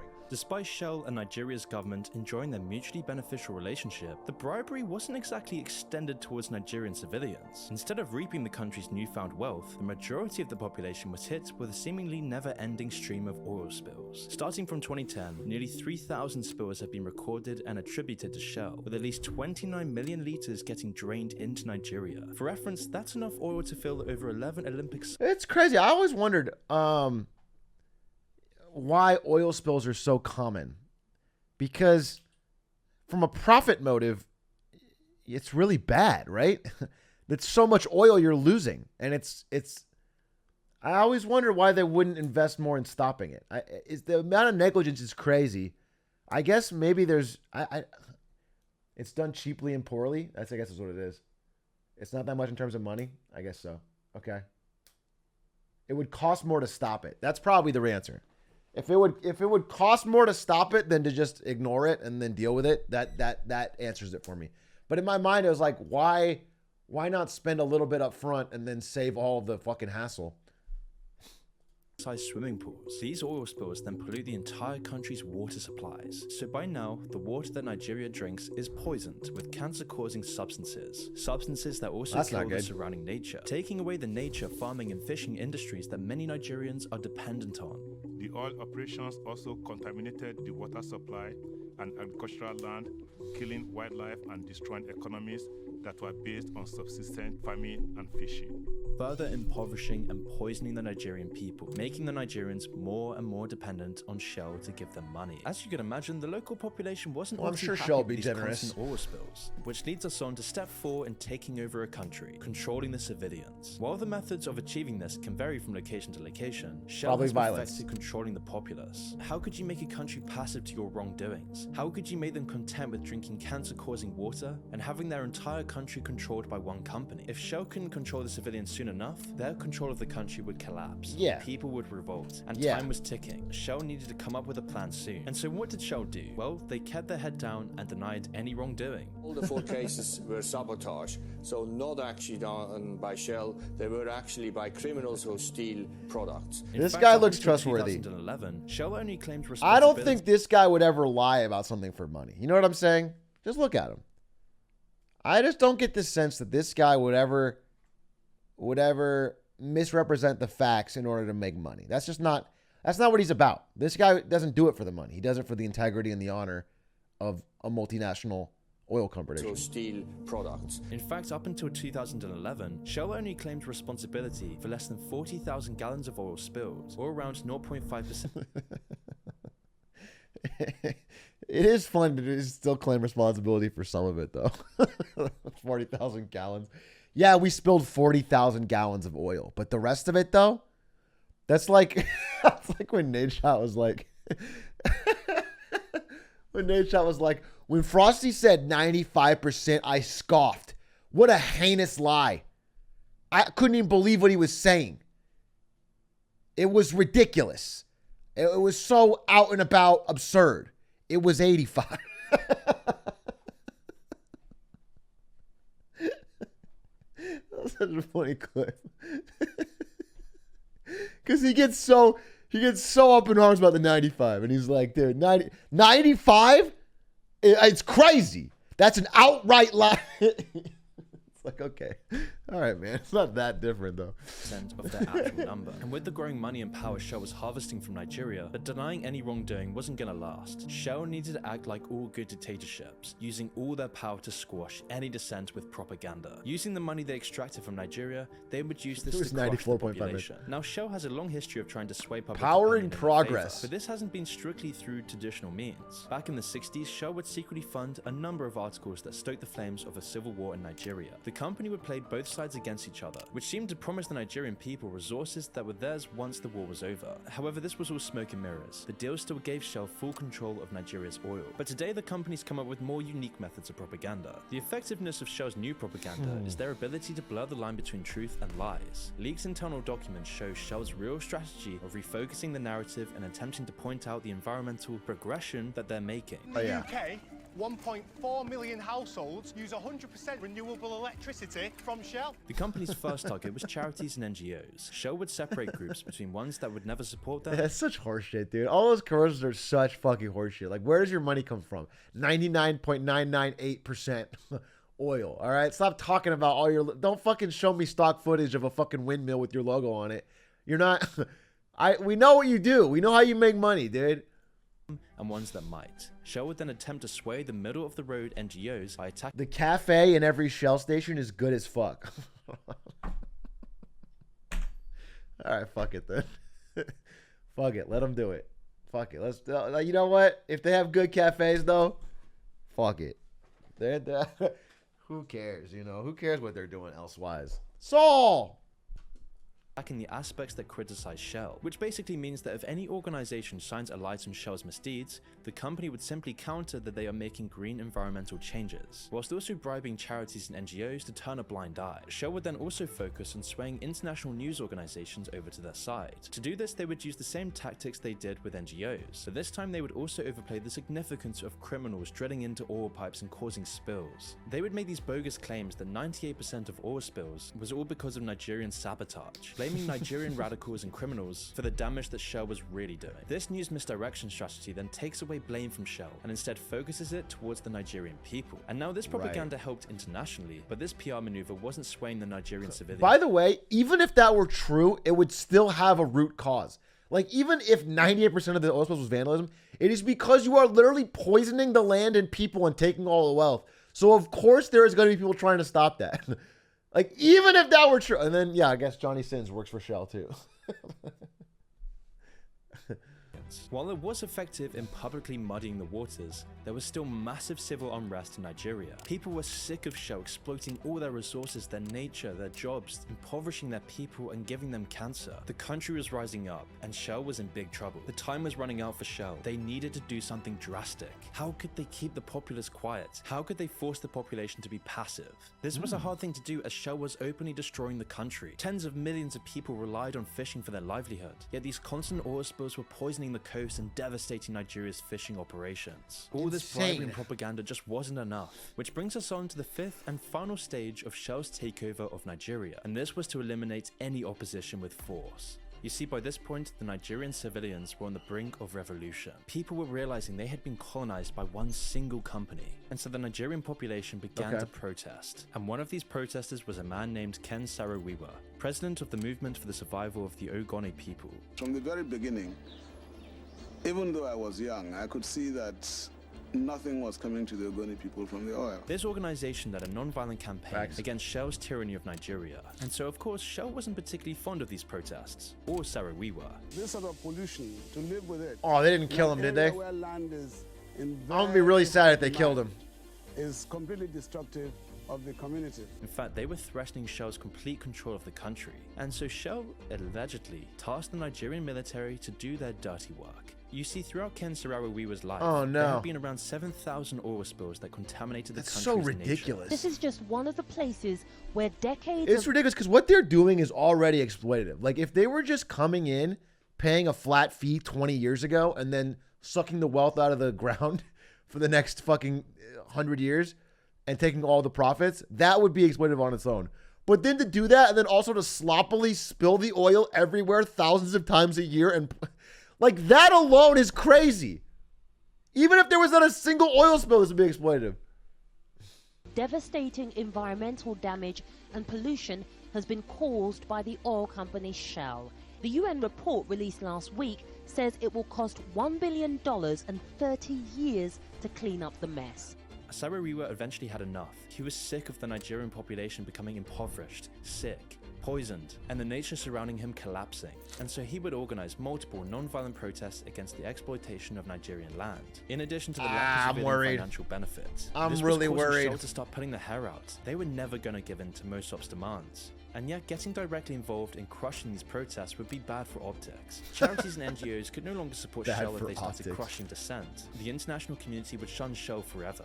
Shell might even get a bad ESG score, so Shell had to get Oh, the God middleman to do forbid. their dirty work. And luckily for Shell, the Nigerian military had no problem getting their hands dirty, as long as they were getting those juicy bribes. According to Amnesty International, the firm's executives encouraged a brutal crackdown to silence protesters in the Nigerian region of Ogoniland. And so after around 5 years of the protests, Shell finally turned. They finally had enough and ordered the arrest of Saro-Wiwa and 8 other tribal leaders. Despite the protests being peaceful, the men were charged with incitement to murder and were subsequently executed by the What the fuck? I said yesterday that I thought this was a fraudulent trial, a bad verdict, an unjust sentence, and it has now been followed by judicial murder.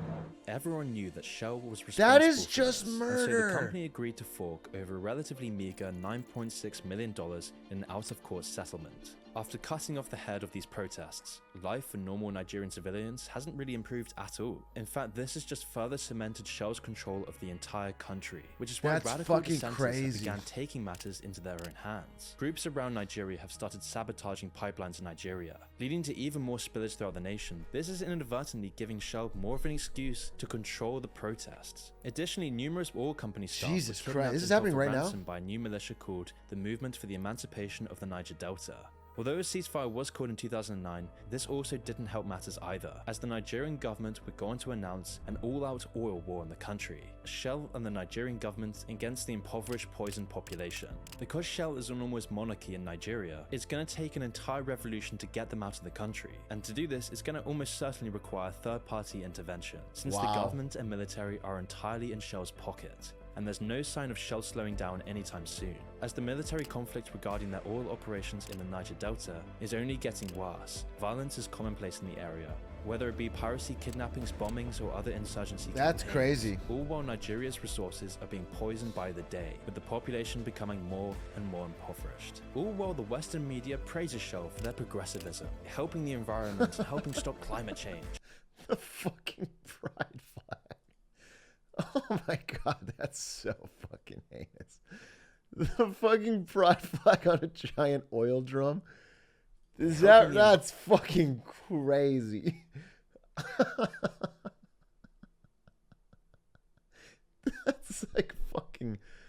That's like fucking Vought or something, you know what I'm saying? Environment, helping stop climate It's change. cartoonishly. I mean, Shell has literally taken over complete control of Nigeria, and yet there's still no real backlash in the West. So if you're a company planning on economically subverting a country, following in Shell's footsteps isn't a bad place to start.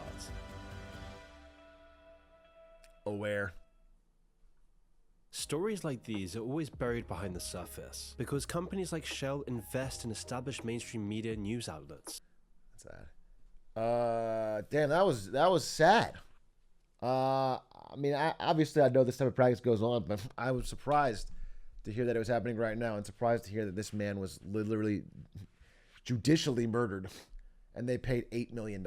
That's fucking crazy.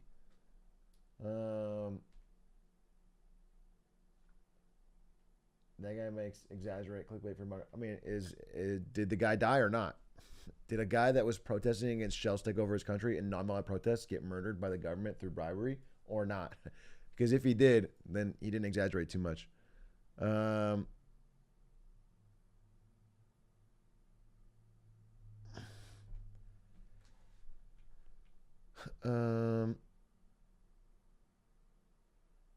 Reminds me of when that missile company Raytheon changed their Twitter profile picture to pride colors. Yeah. Anyway, I haven't watched all his videos. I thought that was interesting.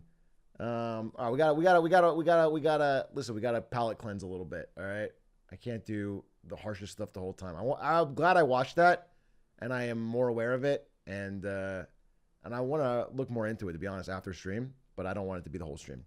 So let's see. Let's see if we can get something a little more. I don't want to watch Drew Gooden's video because it's too long. The longest tennis match, 10 minutes. I thought the longest match was 1 day. No, that's not what I was thinking of. Didn't Federer versus Nadal take like fucking 8 hours, something like that?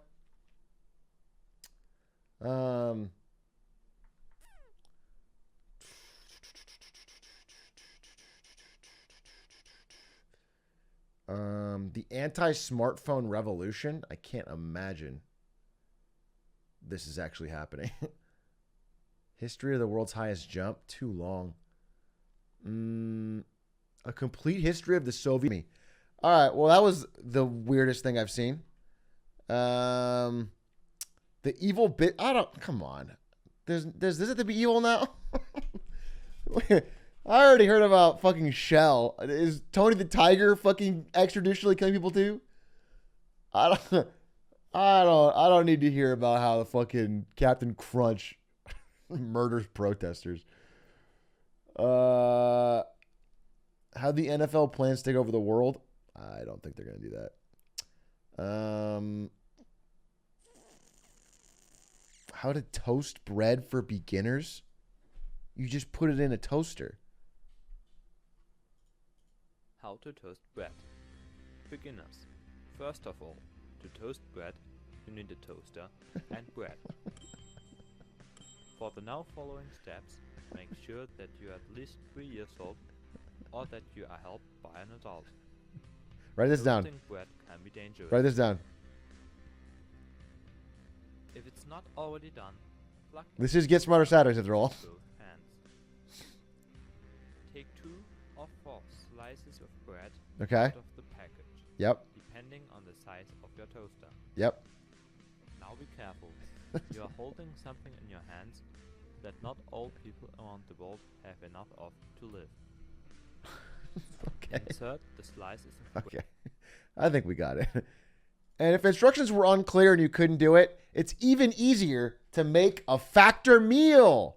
Yum! You don't have to do anything. You just pop it in the microwave, put it for 2 minutes, and it's ready to eat. Exclamation point factor. Check them out in the panel below. Baseball has a steroid problem again? It's back? Art of the Choke? This is my top choice right now. 13 minutes. I love this channel. It's always a good channel. Let me see if anything else. Down with lag. No. Here's why American candy is fruit flavored. I mean, I think they just make up the names, right? It doesn't taste like fruit. Like banana flavored runts don't taste like bananas in any way. It's just a different.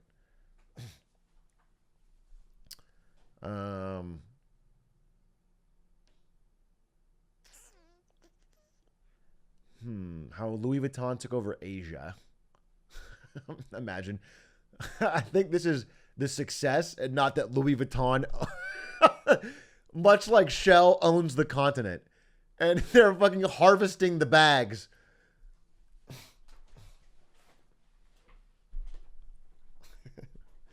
Fucking Xi Jinping is actually secretly controlled by the Louis Vuitton cartel. The lag vid is by Sakurai? Wait, really? Is he actually talking it? 雑談この雑談カテゴリーでは文字通り雑談をしていきます。それでもゲームに関係することが Why is he talking about lag, bro? The fucking Smash Ultimate is the laggiest online game I've ever played in my entire life. ほとんどですが、肩の力を抜いて聞いてもらえれば幸いです。では始めます。He's a YouTuber now? 今回はプレイヤーの環境の話。いかにレスポンスに優れたゲームを作ってもどうにもならないことで台無しになることがあります。それは画面の表示に遅延があること。Input delay or lag. いや、液晶テレビなどを使っている時点で Oh, this is lag 必ずあるので input すが。 delay. I mean, listen, I don't need to watch this because I get it. Lag is bad. I don't disagree.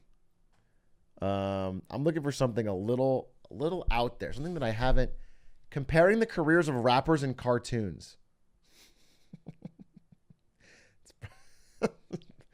I want to click it. I don't think that's what I need.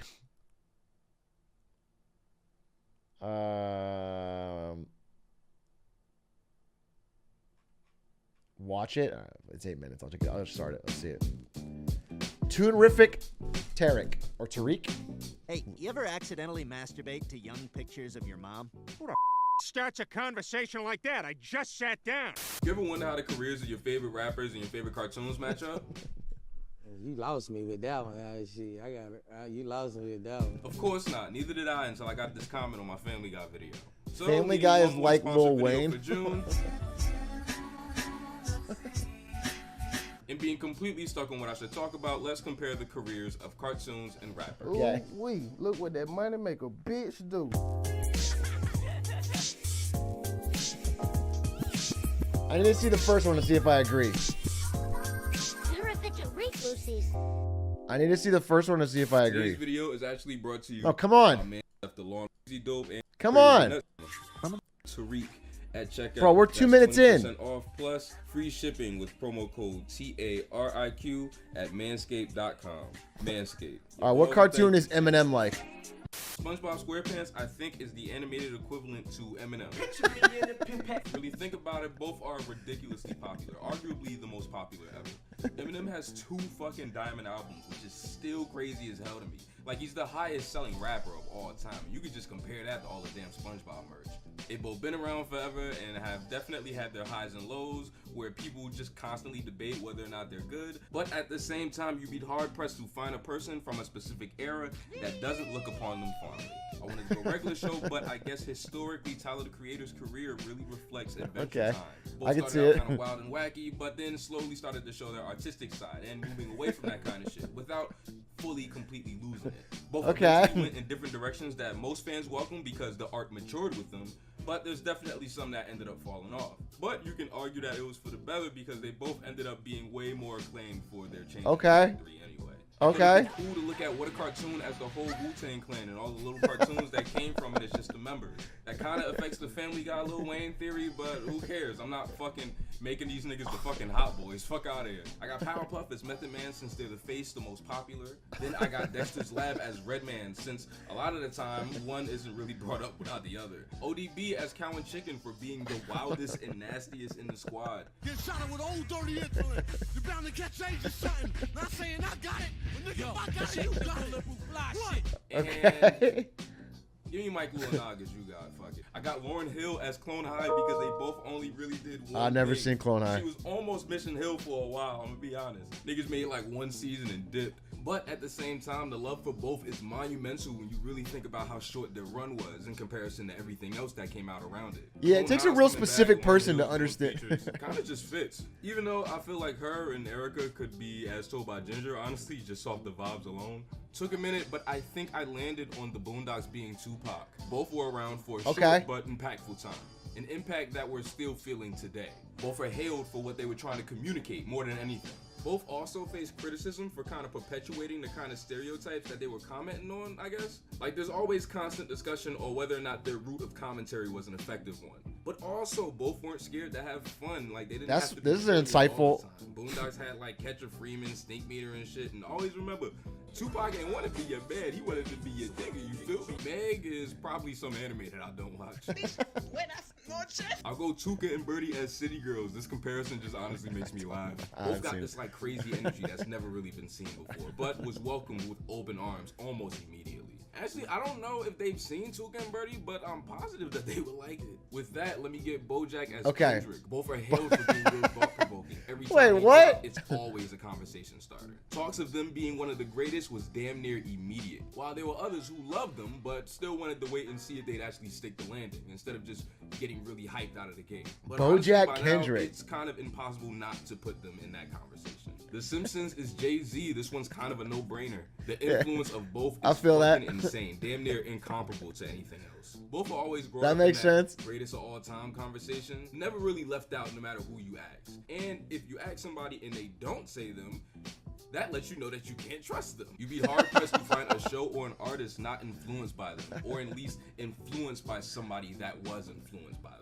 Let's give Nicki Minaj to Bob's Burgers. Dedicated fan base, both started out as kind of the underdog, but consistently proved time and time again that they gotta be in that greatest conversation.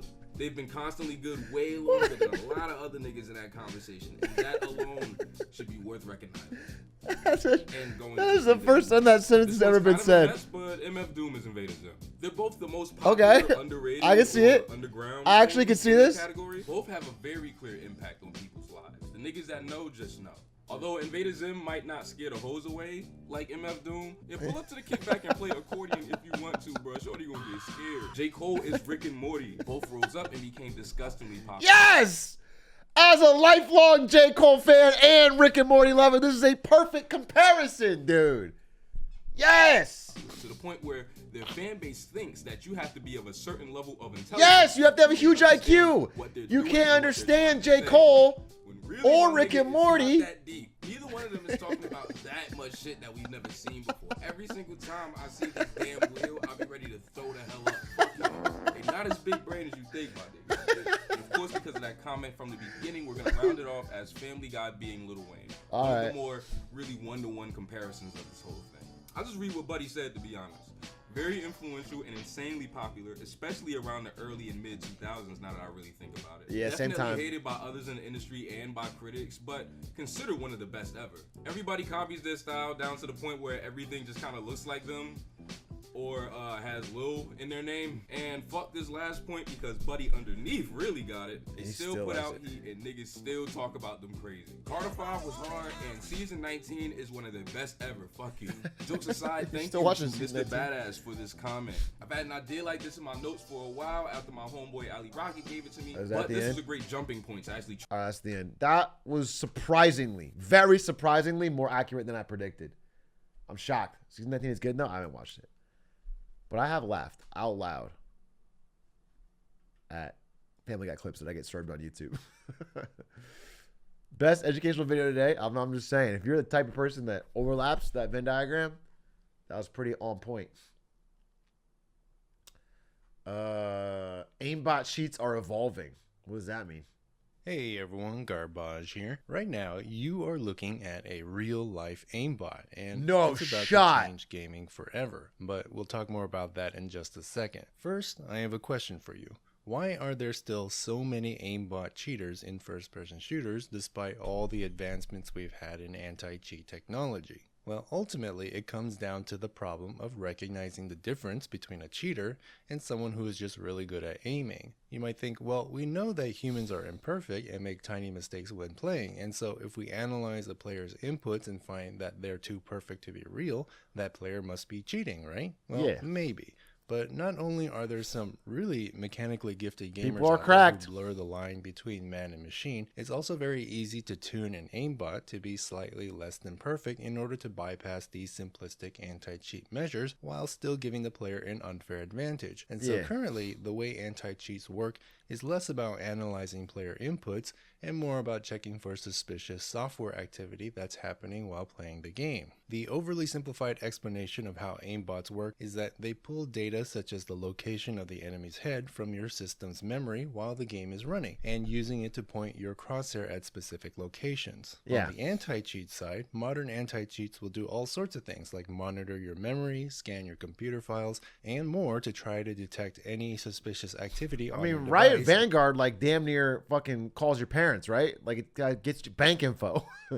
It's got root access to your PC and just pulls everything it fucking can. And ban you. And over the years, both cheats and anti-cheats have been locked in an endless arms race, employing more and more sophisticated methods to outsmart the other. But it seems like the cheaters may ultimately win, because now there's a new 100% undetectable type of aimbot that is starting to emerge thanks to the power of machine learning AI. The way this new aimbot works requires two separate computers. First, you have the computer that runs the game, and this is a completely clean system with a legitimate copy of the game installed. However, while running the game, this computer is sending a live recording of the gameplay via a capture card over to a second computer, which uses AI to analyze the gameplay footage frame by frame, determining which pixels on the screen are enemies, similar to how self-driving works in Tesla cars. It then calculates a series of inputs based on the footage needed to move the crosshair onto the enemy's head, and then sends those inputs back to the gaming computer using a device that can spoof controller or mouse inputs, which results in an aimbot that doesn't need to pull any information out of memory or interact. This is so much effort to get out of gold. My brother in Christ, dude, if you just fucking practice. You bought 2 fucking game PCs. You got a dirty PC, a clean PC, a fucking mouse with fucking lasers on it. Just fucking practice with the game files in any way, shape, or form. This is a virtually undetectable cheat because all the cheating software runs on a separate computer from the one running the game. And so from the anti-cheat's perspective, it just looks like a human player with really good aim playing on a completely clean system. Now, theoretically, the anti-cheat could ban anyone using a video capture card despite there being many legitimate reasons for having one. But even then, it wouldn't stop this type of cheating for long, because eventually this machine learning AI will become so advanced, even blurry footage from a webcam physically pointed at the screen will be enough to make the cheat work. That's without crazy. the need for a capture card, which finally brings us back to this thing. This is a robot made by an individual called Kamal Carter, and it is a robot that can move a mouse. What makes it special is that it's being controlled by AI analyzing live video footage of gameplay, very similar to what powers the undetectable aimbot cheats. Except it doesn't need to send inputs through a spoofer, it just physically moves the mouse itself. It is quite literally an aimbot in the truest sense, and it's already doing some crazy stuff. Now imagine if this literal aimbot were able to operate, again, using a webcam pointed at the screen instead of a video capture card. That would mean it could operate without any physical connection to the computer running the game. No capture card, no mouse spoofer, nothing. And if this becomes a reality, it would be game over for anti-cheat as we know it, because bro, it's so dumb because you're not even playing at that point. Your hand's not even on the mouse. You are literally, you can go take a nap. AR taking gamer jobs. Shroud, watch out. To counter it that doesn't involve installing surveillance cameras in every gamer's home. It would be impossible for a software anti-cheat to find proof of any cheating existing. You're just sitting there because it's talking shit on the mic. A completely separate and disconnected computer. And while this is bad for the competitive future of gaming, it is seriously fascinating from a technical standpoint, and it raises a lot of philosophical questions about gaming and AI and even existence itself. But we can save that discussion for another video. What I want to know is, what do you think about this? Do you really think undetectable cheats will change gaming forever? Or do you believe anti-cheats will come up with a way to fight it? And if so, what ways might there be to detect it? Let me know in the comments down below. Hope you learned something today. Like, subscribe, and bell. Link to Kamal Carter's channel and everything else down below. And as always, have a nice day. It'll definitely be an arms race. I guess the cool thing is that esports has gotten big enough that it's like never online. You know, so you can always watch like an in-person tournament and be generally assured that it's not cheating, which is nice. But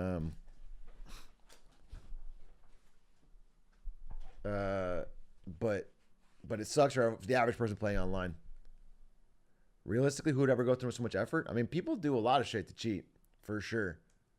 Dude, if they spent this much time to do it, let them have it. That's such a terrible way to think about life. Bro, if Shrell spent that much time and effort to take over Nigeria, like, let him have it. You know what I'm saying? Like, if they're going to spend $1 billion on bribes, like, what? Fucking fine. Do it. It's crazy. Yeah, no, if someone does something bad, it doesn't matter how much effort they put in. We should try to stop it. Let them have their fun. But I don't know that we can ever like purely stop it with anti-cheat. I don't know. You gotta just keep shaming it and talk about how fucking shitty it is. That's all we can do, really. It's just this. No way to live, no way to game, my friends. No satisfaction in it. I feel lucky though because I don't play FPS really, and FPS is by far the most egregious cheating area. Like all the cheating resources, time, and energy goes towards FPS games. Which is, it's nice that I'm not. It's just not my fucking forte and passion. Cheating in League won't get you out of plat. Actually, probably true. Like League cheats that are mechanical don't really help you all that much because a lot of what makes League players bad is decision making, and thankfully the AI can't do that yet.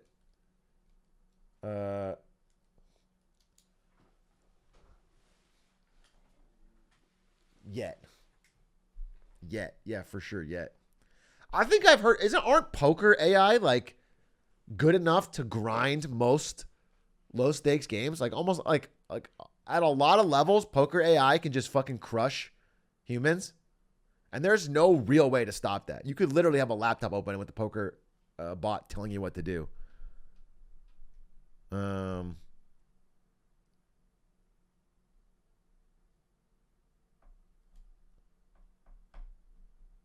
They are so much better than us.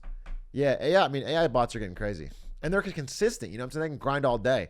I can't imagine. Like, I feel like if there's profit motive, there's got to be dozens of AI bots running right now on PokerStars, just raking in money off of average grinders, of average players.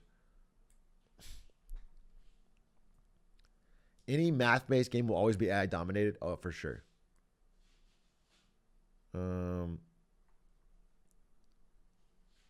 Honestly, there's so much interesting AI stuff. I saw this thing where a woman was using AI. I wonder if I liked it. Let me see if I can find it.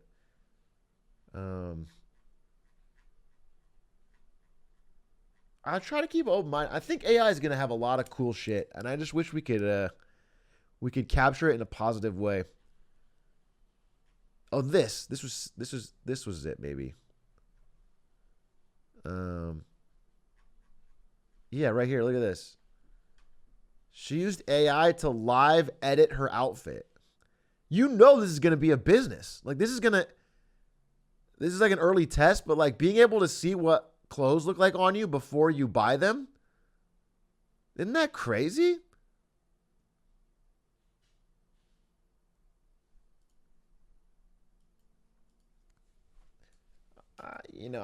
I think the thing about AI, like a lot of weird niche technology or hype technology, let's say Bitcoin or a lot of crypto, is like the positive applications are not immediately apparent. And everyone talks about the thing, but you're like, how does this make money? Like, how is this really going to get used? But with AI, like every single day I see a new thing that's like, that's going to change a lot. I saw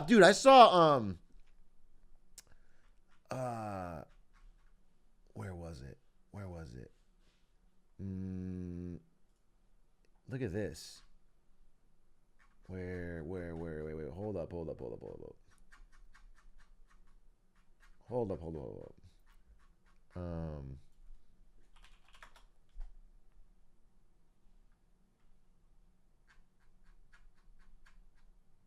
Maybe this it?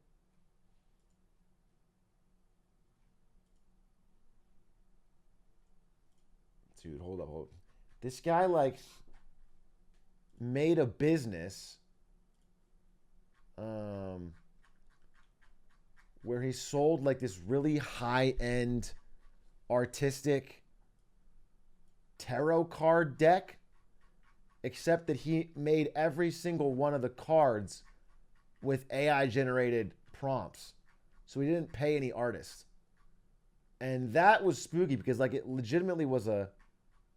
Dude, I wish I could find it. I was just looking at this. Yeah, it was Mid-Journey, but I don't remember where. Yeah, people that think crypto's the next big thing over AI are fucking smoking crack.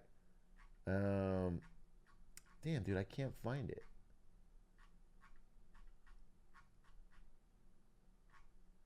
I just saw it, and I was like, I want to talk about this on stream. And they just post too much in this Discord. Unfortunate. Do you have to oh, here it is. Here it is. Wait, here it is. Here it is. I think this is it. The illustrated deck of many things. He created and sold this, and it like every one of these prompts was just created by like all the art was created by AI, and it's like, damn, that's crazy, because that's you know, it seems small, but that's already a real world business application of someone of AI kind of taking a job. You know what I'm saying? It's cool, but it's like scary, and so it's like we have to figure out how to deal with this world, because this is going to happen for a lot more than just art.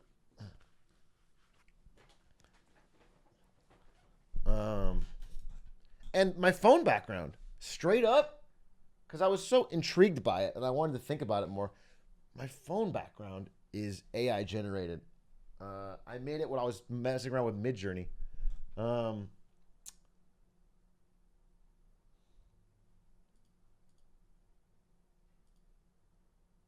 best use of AI is dark Brandon memes. I only see one. Can I see an AI dark Brandon meme?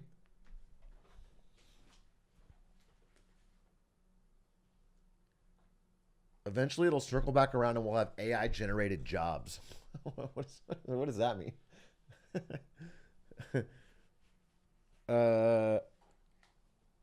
I made an AI-generated image of Dwight D. Eisenhower if he was in Attack on Titan. Can I see it?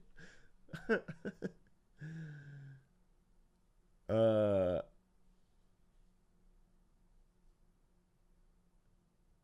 want to see that.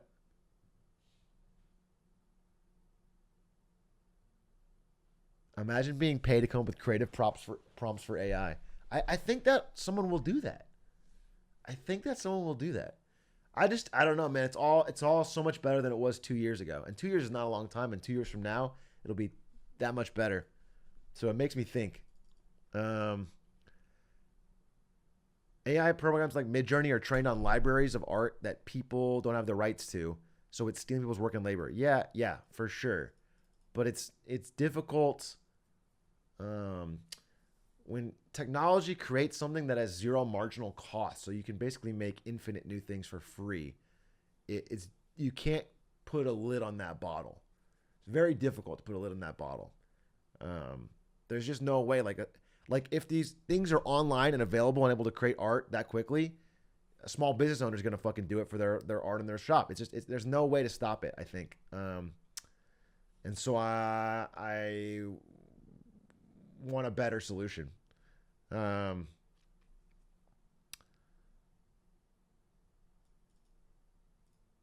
you can't prove it. Yeah, you can't prove. Oh my God, this is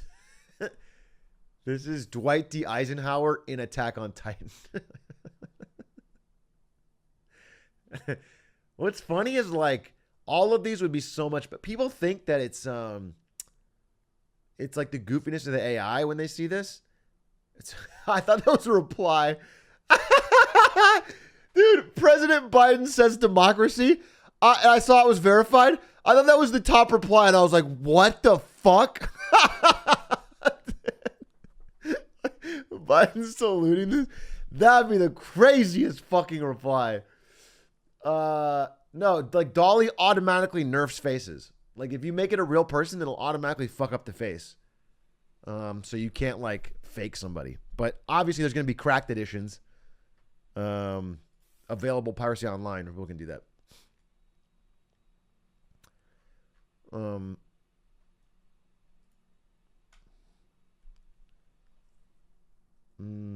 Do you think you can keep things going without me? I want to go to sleep, but I don't want the stream to fall apart without me. No, I think you got to stay up, dude. We need you. Drachna 9. Okay, the stream can't last without you. If AI art itself isn't exactly the art as saw, it would be doing with human interpretation, or is that illegal because it stores existing art? It's not. I don't think. I mean, listen. Whether it's, I mean, saying it's illegal or not is kind of a moot point because there's probably no law because the government's way behind on technology. There's no. It's not a settled case. There'll be a legal battle for sure. But I don't think it's been settled. let's see. Is there any more? There's actually a ton of videos. I actually want to watch. Let me see here.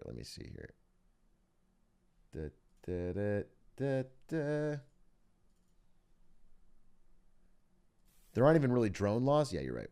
An actual review of Elden Ring, 39 minutes. Bro, I could beat it in that time. The lowest ranked player to ever win a major. Oh, it's... Wait, is this Mango? This is Mango at rank 10 winning. Yeah. I tested the most terrifying investment strategy. Someone's going to talk about this. Trades are a lot like buy and hold long. Biotech trades are a lot like buy and hold long-term investing. In absolutely no way. But do not get confused by this screenshot, because I can't think of a more deadly way to invest your money as a retail biotech trade. is the black tar heroin of equities. Biomedical science and graphs with volatility that looks like your heart rate after a very small mountain of cocaine, and remarkable things are bound to happen. I will tell you, I was at my bachelor party with Germa in Vegas, and after a few drinks, when we were at the tables, he opened up his Robinhood and said that his largest investment, which is a lot of money, I'm not going to say the amount, was in some random biotech firm that I've never, ever heard of. And I was like, all right, cool, bro. You know, what do you want me to say? But he fucking... The rich history of the business of medicine. Fun fact, cocaine was marketed as a cure for toothaches in children. Cocaine toothache drops first went under patent in the 19th century, where life was a series of coal-powered... You mean his Factor app? No, I don't mean his Factor app. Factor is not an app. It is a way you order food. Right? You're thinking of Public, but you can't even get that right, you dumb fucking... No, not his fucking Factor app. Death traps, one after the other, for 12 to 16 hours per day. Arms ripped off in the factory? This alcohol chloroform cocktail should help. Your child's teeth Why are is rotting Elon away? Musk in Here's your some room? cocaine. It's not. Funnily enough, it's actually It's easier not to name Elon the things Musk. cocaine wasn't prescribed for. At least if you're taking a page out of Sigmund Freud's book. Fortunately, in the 21st century, the pendulum of regulation has swung to the other side, and we now have the biotech industry, Okay. which is the investing equivalent of Russian roulette with 5 bullets. Okay.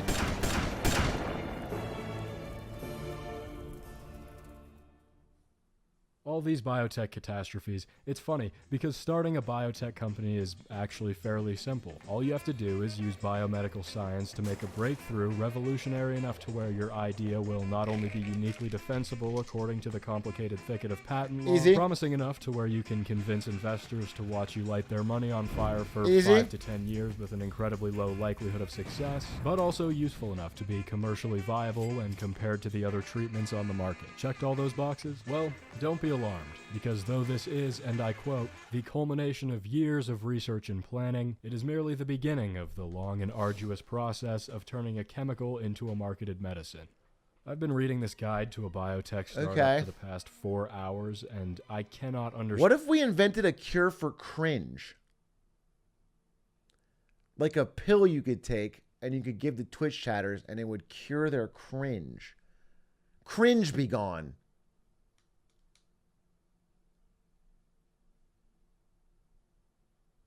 It would murder you. It would just kill you. You would die if you took it. Okay. All right. All right. Maybe a bad idea then. Understand how people do this. This is entrepreneurship. The high level of failure, the science of medicine. It makes the Benjamin channel look like, well, do funny joke, funny man.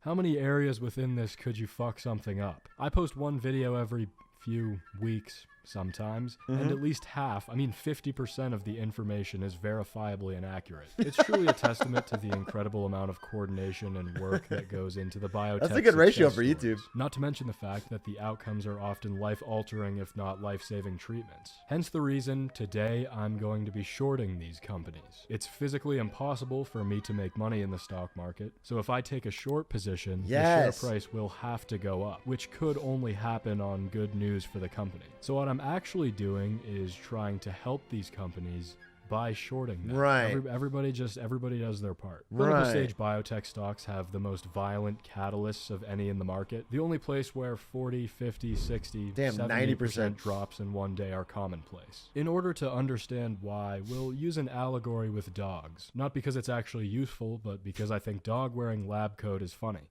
True. No one can convince me this image isn't hilarious. Wait, Atrioc.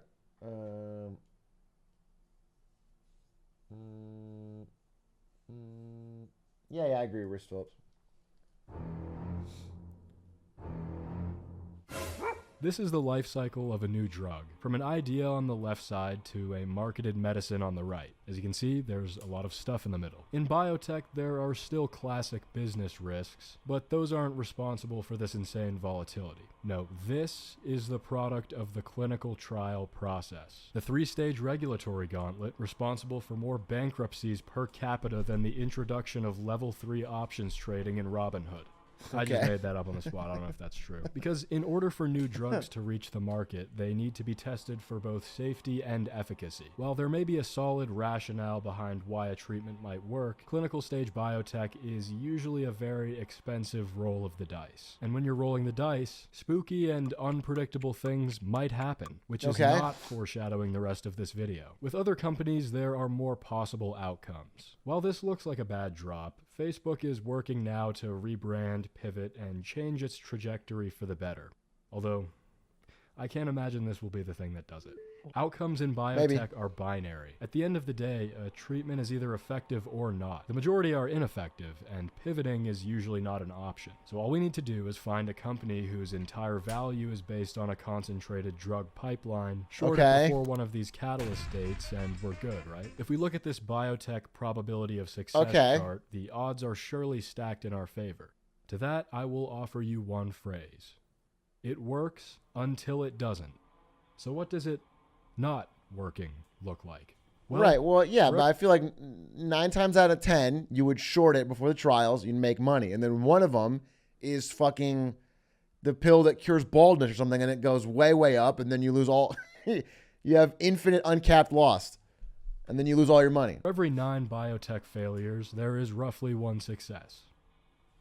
And it will bend you over. 100% upward moves are a regular occurrence in biotech, and I'm not even worried about that. This is the only time when losing 100% of my money is actually not the thing I'm worried about. Let me show you why. In December of 2020, Greenwich Life Sciences reported in a press release that its clinical stage treatment, GP2, reduced breast cancer occurrences to 0. The stock proceeded to rally 2,000% in one day. That means if you would have shorted just $2,000 worth of this stock, you would have woken up to a $40,000 loss. Short selling introduces undefined risk, and there's no other place in the market where 500, 1,000, 2,000% losses are just one press release away.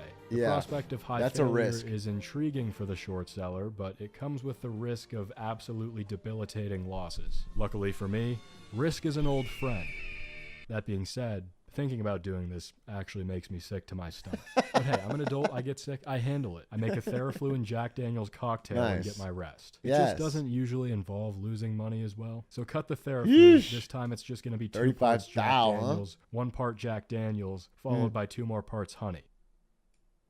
Flavored Jack Daniels. Speaking of risky biotech trades, if you want to see more of them, you can on Ben's Patreon. But what are some of the other things you'll find on there? My mistake. I'll never know.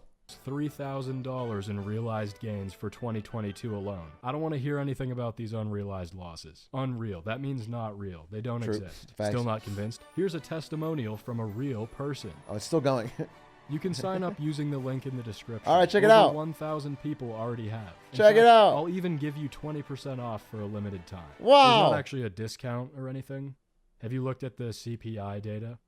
Me not adjusting my prices is the discount. You're welcome. Allow me to introduce you to BioPharmCatalyst.com. Okay, how does he do this? How is he going to make money? Unfortunately makes it way too convenient to make risky biotech trades. Here we can see all the upcoming catalysts as well as how far they are in the clinical trial process. You might be thinking, Ben, we should probably pick one of these catalysts a few months out. After all, each one of these companies is the culmination of years of research, and one couldn't possibly hope to understand the nuances of these studies in a few days. Boring. That is true. which is why I decided to pick companies with catalysts in the next day or two. Because if I have months to do something, the work always seems to happen in the last 2 days anyway. Why add all this time in the first place? After discovering biofarmcatalyst.com, I took to PubMed, absorbing every little piece of information I could about the clinical trial process. For approximately 5 minutes, at which point I realized there's no way I'm going to be able to interpret the information here in any meaningful way, which is why I decided to go to Plan B. Gamble. May as well just start shorting random stuff and see what happens. Yes. But just for education's sake, what would biotech DD actually look like? Let's look at Adial Pharmaceuticals, a clinical stage biotech company developing a treatment for alcohol abuse. I'm going to be shorting them.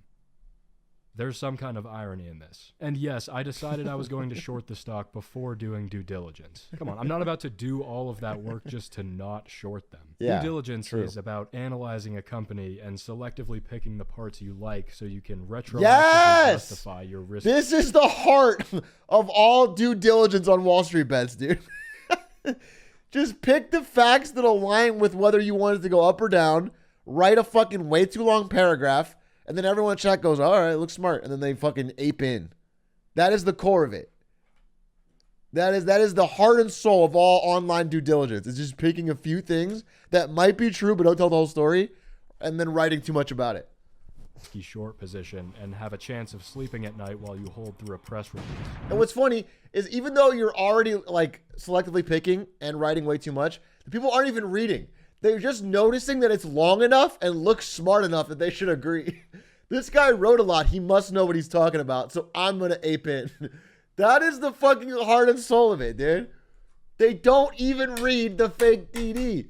When I say I did due diligence, I mean I just skimmed some analyst coverage I found online. But I guess the least I can do for you guys is summarize the summary of the summary. So Adial is set to release their top-line Phase 3 trial data for their primary pipeline candidate ADO4 2 days from now. Seeing the comparatively high level of engagement for Adial, I figured this is probably going to be a big one. There was also an overwhelmingly bullish sentiment, which if retail thinks something is going up, you should always short it. This is one of the most predictive factors for the success or failure of a company. When trying to short a biotech clinical trial, all you need to do is determine whether the market has accurately priced the drug's probability of success in the next step of the process. You do this by getting a PhD in biomedical science and working for 30 years in the field. Haha, funny, but loosely you need to understand the factors that correlate with clinical trial success or failure, enough so that you can quantify them into a percentage probability of success. Too much work. From which you can Just determine guess. a fair share price based on the total addressable market should the drug succeed. If the market price is lower, go long. If it's higher, go short. Could you just make millions of dollars consulting if you knew how to do this with any consistency? Yes. But investing is not about doing what's smart financially. It's about justifying a borderline concerning gambling addiction with quasi-intellectual noise. Adial's main pipeline candidate is a treatment for alcohol use disorder. The treatment includes both a genetic test as well as a tablet that you take orally. Unlike a lot of other alcohol use disorder treatments, you can still drink while taking the medicine. It just makes drinking less fun, so you want to do it less. The primary endpoint, or the main result that's measured a pill to see that if makes the treatment drinking less actually fun. works, is a reduction in heavy drinking measured by the number of heavy drinking days. A heavy drinking day being defined as when a female had 4 or more drinks in a day, or when a male had 5 or more drinks in a day. What happens when you have 4 heavy drinking days in one day? That's the entrepreneur Sigma grind set. You wake up at 7 a.m., I've already had 2 drinking days by the time you wake up. We are not the same.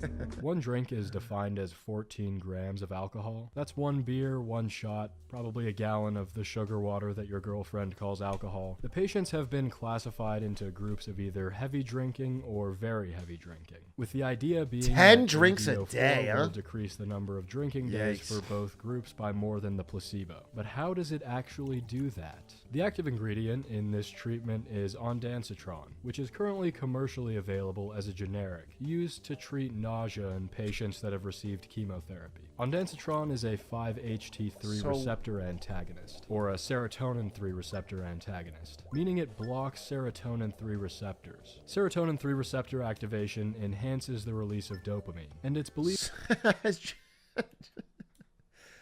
What, it's just a pill that makes you less happy?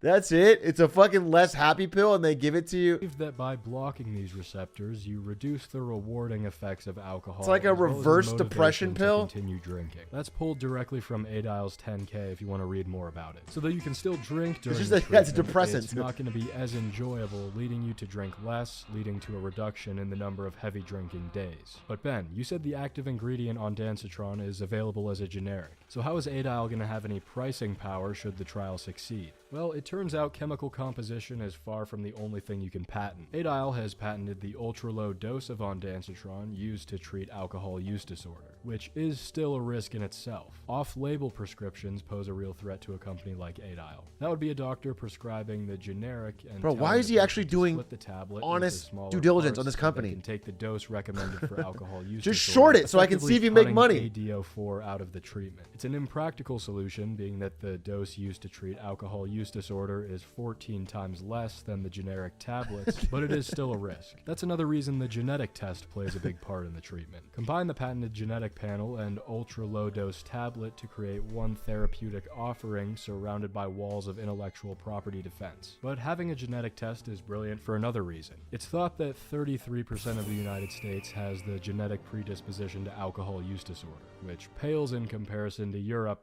where that number is upwards of 100%. The genetic biomarker test allows the patient to see if they have the genotype that is most likely to benefit from treatment. So that's where the money comes from? They get you scared that you have a gene making you an alcoholic, then they test everybody, and then a third of the country has it, so they like get scared and they buy the fucking... With ADO4. This is great for both patient buy-in and marketing. It makes treatment less threatening because it allows patients to assign more responsibility to something genetic that's out of their control, rather than a behavioral problem. I wonder what the genotype that's predisposed to financial losses is. It's genetic. It's a genetic thing. 411,000. I shorted 1,000 shares. Okay, of short it. stock. Here we go. Robinhood will let 18-year-olds put their life savings in 1 day till expiration options, but will not let you short sell. What does that tell you about how dangerous this might be? The trial results were set to be released the next day. After the extensive due diligence process, I felt confident. I mean, the reason they won't let you do it is because with short selling, you can literally lose more than you have. That's the fucking biggest risk. No idea what the fuck was going to happen. And like exponentially more than you have. If it goes up, you're truly fucked.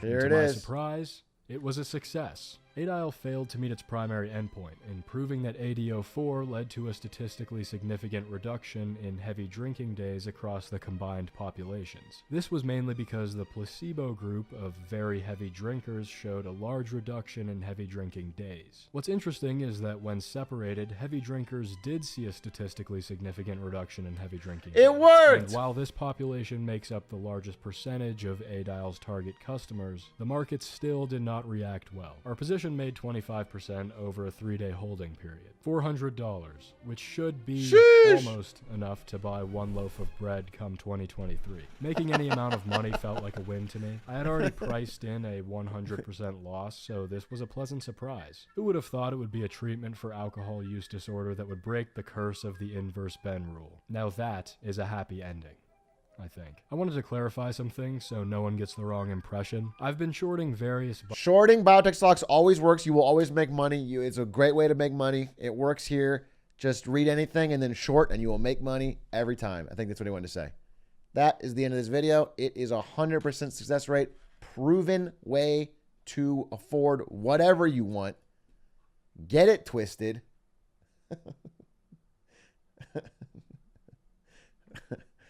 But don't get this twisted. The delicious and nutritious nature of Factor Meals. Thank you again to Factor Meals for my dinner tonight and many, many, many, many lunches. Factor Meals constantly supporting Get Smarter Thursdays and Saturdays. Longtime supporter of the stream and channel. If you want to check it out, if you would like to have meals delivered to your home that are tasty and cheaper than delivery, go to that link. Panel below. Pog Atrioc 130. I need a banger. I need another banger. Self-driving cars will make traffic worse. Trackmania's overpowered bug. Jones' good-ass barbecue and foot massage, the original commercial. Shovel Knight and nailing nostalgia. The best mobile game you can't play? 40 minutes.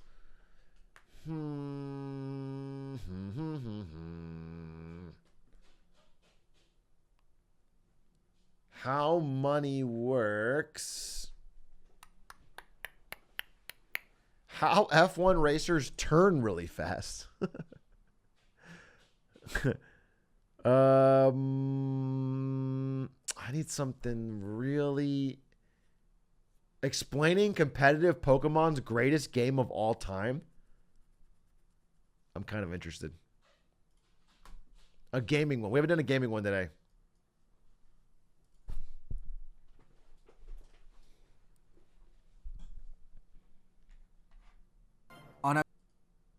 Play.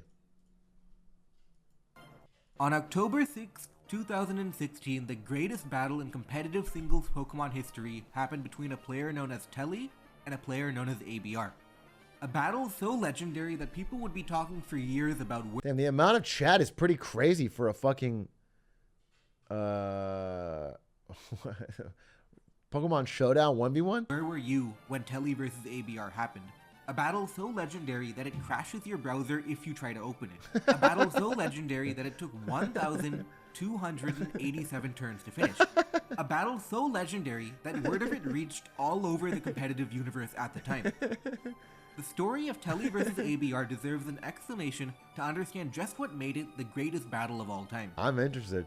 But first, subscribe to the channel. Of course. Most of you are not subscribed, and it helps the channel out a lot. Check them out. If I see a lot of new subscribers on a video about tournaments, I'll know that I should keep making more videos about tournaments. Do it. Telly vs. ABR starts relatively tamely in round 2 of OLT, one of Smogon's biggest So it's not a finals. ABR wins game 1 in the best of 3 to set up a do-or-die situation for Telly. If Telly loses game 2, he is eliminated from the tournament. Yep. Entering the match, Telly is firmly the villain of the community. Okay. He has a history of trolling and harassment, and he is probably the guy... You're annoying, holy fuck. You're a big, annoying, fat ass. How? Jesus, R word. Fuck. Okay, so he's the villain. He is the villain. Normally, He is evidence.zip, early Leffen. In a negative light, because people are more nuanced and complicated than what I can show in a YouTube video. And people can and do change, and no one is entirely represented by their worst moments. But the reason I mention it here is because it's relevant to the story. It's part of the reason why the game was as hyped up as it was. Everyone wants to see the villain lose, and both players at the time were new upcoming players who love to trash talk. Telly brings stall, but more importantly, it's a do-nothing stall team. A Telly's do-nothing only way of stall doing team. Consistent damage were Poison from Toxic on Registeel and Azumarill, Burn from Will-O-Wisp on Mew, Scald... So you guys might not know this about me. There was a period of my life when I was actually extremely into online competitive Pokemon on Smogon. I actually did do this. Oh, hey. Are you the YouTuber in my chat? Freeze-Eye. Oh, wow, Freeze-Eye. He's even a sub. He's a 2-month sub. It's your video. Wow, hey, what's up? Shout out to Freeze-Eye UT in chat. I'm excited to see the rest of your video. I was deeply into Smogon and competitive Pokemon, and not only would I play, this is like Diamond and Pearl era, so I would play on online Shoddy Battle is what it was. It was pre-Showdown. It's called Shoddy Battle, and I would play on my DS with friend codes. There would be online tournaments where everyone put in their friend code, and there would be a bracket, and then you play all the way through. And I remember specifically that I was really fucking into it, and I was getting far in tournaments regularly. I won like a penny arcade online Diamond Pearl tournament. And I was in this Smogon tournament, and I was in one of the later rounds, and I fought this guy who fucking did one of these stall teams. He had like Hippowdon first. He would set up the Sandstorm and then just fucking swap out, heal, swap out, leftovers, heal. And I remember I got so fucking mad. I chucked my DS at the wall and it snapped the hinge off. So the fucking screen came off. And then I didn't play it anymore. I because I played this guy and he like literally stalled for fucking, I don't know, an hour 30. My parents were mad at me too. Like I had something I had to do and they were yelling at me and I was playing this tournament and I got so fucking mad I IRL rage quit. I legitimately still hate that guy. I want you to know. I still hate that guy. I remember to this day, he pissed me off. So this guy doing that makes him the villain in my mind, even if he didn't say weird all shit. on Azumarill, and weak attacks from Pokemon like defensive Megalodios, defensive Zapdos. How old were you? I was probably 30. It was last week. No, I don't know. It was Diamond and Pearl. I was probably, I don't know, 14. And defensive Clefable. There's no way of attacking merely not dying. ABR doesn't exactly bring the paragon of offense, but it's more of a balanced team with a lot of longevity. It has bulkier Pokemon with recovery like Clefable, Slowbro, and Skarmory, but also offensive Pokemon like Mega Lopunny and Garchomp. Early this on, is cool the game because starts innocent. I know every single one of the Pokemon on both teams, and they were like, these are pretty common Pokemon from when I played. All these Pokemon were good when I played in Gen 4, so this is actually interesting. Enough. ABR is able to use Outrage Garchomp and get damage on Registeel in exchange for getting Toxic. Telly made a gambit here that even though he could have immediately gone Clefable on Outrage, he would rather trade damage on Registeel for a permanent Toxic on the Garchomp. Yeah, makes sense. A few turns later, Mega Lopunny comes in and it's relatively threatening because of its stab combination. It can do some damage to Clefable if it predicts it well, but it's never really reaching 2-hit KO range.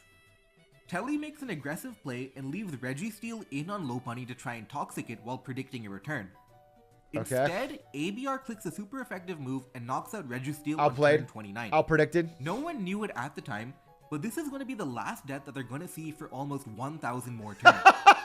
The next 100 to 200 turns were calm because neither player was making overt progress. Okay. ABR's Mega Lopunny That's could never crazy. break through physically defensive Azumarill, Clefable, Wait, should I fix the volume? Is there a problem? and Zapdos. Is that better? And Telly's A little team louder was for the never video? going to break through ABR's team because ABR's team had enough longevity. Clefable can heal itself and is immune to status Better? conditions, Okay, cool. and Slowbro has Regenerator, who can take on a lot of the weak attackers. Telly's main form of attack was using Zapdos and potentially going for Heatwave burns, but that's about it. It would never break ABR's own Zapdos. All the while, Telly is using up a lot of PP making attacks, and ABR is content to just switch around with Pokemon like Roost, Zapdos, and everyone knows how to play Pokemon, right? Is there anyone that doesn't know? You're not going to know all these fucking terms and everything, but you understand that everyone only has a certain number of moves. PP, you guys get that? It says PP. You get that if you don't know? You can only use a move a certain number of times and then you run out and then you can't do it anymore. and Regenerator Slowbro. It becomes very clear that the game would not be about getting the most damage, but draining the most PP. Now is a good time to That's how you phrased it? You're in my chat, bro. That's how you phrased it? It's about draining the most PP? You couldn't find there's gotta be a better way to phrase that. Phrasing. explain ties. The rules about tying have been slightly modified over the years, but at the time, if both players could agree to a tie, they could just end the game and do a rematch with different teams. There are many game states where a tie would be the best course of action.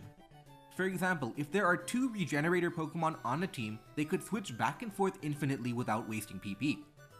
If a player is incapable of doing enough damage to stop Regenerator switching, they themselves would resort to switching strategies too as to not waste their own PP. Right. In that situation, a tie would be the best outcome because both players have recognized that their best play is to just switch infinitely and not waste PP. Yeah. It's important to note that there are many situations that look like a tie but are actually not.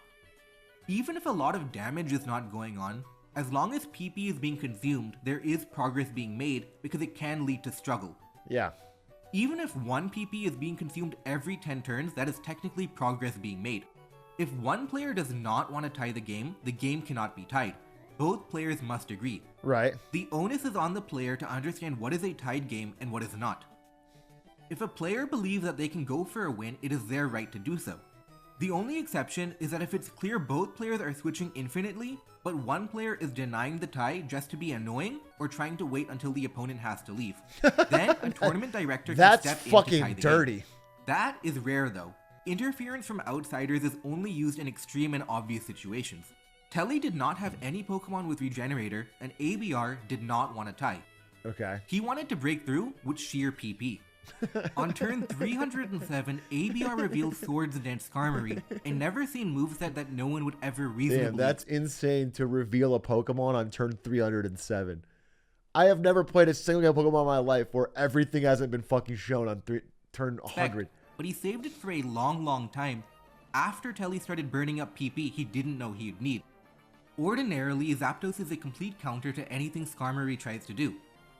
All of Skarmory's attacks are not very effective, and meanwhile Zapdos has Discharge and Heat Wave to hit Skarmory super effectively. Yeah. However, Zapdos has been using up its attacking PP and was slowly running out. This sets up a very nasty combination. Skarmory can use Swords Dance on a Pokemon like Clefable and bait in Zapdos. However, when Zapdos attacks Skarmory, the Skarmory user can switch out and waste an attacking PP. Yeah! All of a sudden, if Zapdos runs out of PP, then Skarmory can actually beat it. Yeah, of course, that's easier said than done. Just as Skarmory can try and bait a PP from Telly's Zapdos, Telly can predict the bait and switch out himself and not lose a PP at all. Right. Skarmory also has to deal with Scald Azumarill and Will-O-Wisp Mew, but the concept to stall PP is the same. So Skarmory fucking... represents the tiniest of chances to go for a win. Yeah. In the meanwhile though, Telly has been bleeding PP a lot more than ABR has, and he reaches low PP on moves before ABR does, and now he has to start being extremely careful about how he uses it, and the game devolves into almost endless switching. The most common scenario being ABR Slowbro versus Telly Zapdos. ABR will always switch his Slowbro out of Zapdos because he'll never want to risk it dying. At the same time, Telly will never want to attack into a Slowbro switching out because it means he loses 1 PP for nothing. This leads to a situation where neither player wants to attack because it would just lead to losing 1 PP for no reason. That's so funny. Telly is playing for the tie. So you have to just guess. Yeah, it's like a ABR fucking... is not. ABR isn't switching back and forth just for fun. He's switching back and forth to eventually go Skarmory on one of the times. By switching back and forth many times, Telly cannot reasonably attack predicting Skarmory because the past 20 times ABR went to something that could tank an attack, and that would have wasted one of Telly's PP. Skarmory is able to get in the game on one of Telly's switches instead of having to tank an attack. Once so Skarmory crazy. gets in, it has a chance of forcing a reaction that loses a PP with the plays mentioned earlier. This process is time consuming and it takes many turns just to waste 1 PP. But without a doubt, the Skarmory is wasting a little PP every once in a while. There would be stretches of 30 plus turns with nothing but switching, finally culminating in Telly using up 1 PP and then repeating the switch process again. And every once in a while, Telly would make a blind stab trying to catch the Skarmory switch in just to waste another PP. Additionally, every once in a while, Skarmory would get in position to Swords Dance, throw off a Brave Bird, and force a recovery move. Yeah. This is important because Brave Bird has more PP than Soft Boil and can lead to further PP progress. Right. ABR has an advantage, but could Telly defend the tie with perfect play? Maybe he could, but Telly wasn't playing perfectly. No. He's a troll. The process continues for many hundreds of turns until finally there's an opening. Mega Lopunny comes in on a predict as Clefable goes for Wish. Yeah. Then it hits Zapdos with its 11th Ice Punch of the game and gets its first free. Yeah, what I don't understand is, in every Pokemon game that I've played, including competitive ones, by turn 100, some insane bit of RNG has happened to fuck the game over. Something is instant paralyzed or burned or freezed or critical hit. How the fuck did that not happen? How did a Brave Bird not critical hit and then fucking, like, that always happens. Then, later on turn 1220, Skarmory goes for Swords Dance on the frozen Zapdos. If the Zapdos stays frozen, great. If not, there's some more PP stalling left. Only this time, Zapdos is almost out of PP. By turn 1220, Zapdos has run out of Roost, run out of Heat Wave, and only has 2 discharges left. 4? Zapdos unfreezes, gets an attack off, gets hit and itself, it paralyzed! and then fires off another attack on the Skarmory baiting the attack. Oh no. And now, 1200 turns later, Zapdos has run out of all of its PP and can no longer beat Skarmory. Oh shit! Moreover, the paralysis from discharge now means that Mew's Will-O-Wisp and Azumarill's Scald cannot burn Skarmory anymore. Oh, Skarmory can't get burned. Skarmory switches out until it can find a chance to roost, and then it starts going for the win with Swords Dance. Yeah. Zapdos is effectively gone, Mew cannot burn, and all that's left is an unaware Clefable that's running dangerously low on Wish PP. It ends up not mattering as Skarmory gets lucky enough, but Skarmory did have enough PP to break through eventually. Once Clefable goes down, it's all over. Skarmory removes Mew, and the team has officially been broken down. Yeah. ABR cashes in all the PP he's been saving up, and gets a Toxic on Mega Latias, and then later knocks out Azumarill with Psychic. Finally, after 1287 turns, ABR finally gets the win and ends the game. Okay. Did ABR really need 1300 turns to execute his game plan? Only he really knows. ABR reached an advantageous position around baby! turn 350 or so, once SD Skarmory was revealed with the PP advantage he had accumulated. But he played it slowly to convert his advantage. According to him, it was the best way to play as risk-free as possible, but according to Telly, it... Oh, I want to see this. Time zone timer slowing was never my win path. Anytime someone win against someone to get in Telly's head, like Trash Talk is meant to do. I said it to her about 50 more times. I had a legitimate way to kill his Pokemon. As we can see from the way the game ended, I won just like any other Pokemon game has won. I had to risk the game to make progress. There were 10 occasions where I attacked Skarm versus Azu as he switched out. If I didn't time those perfectly, he would have skull burned me.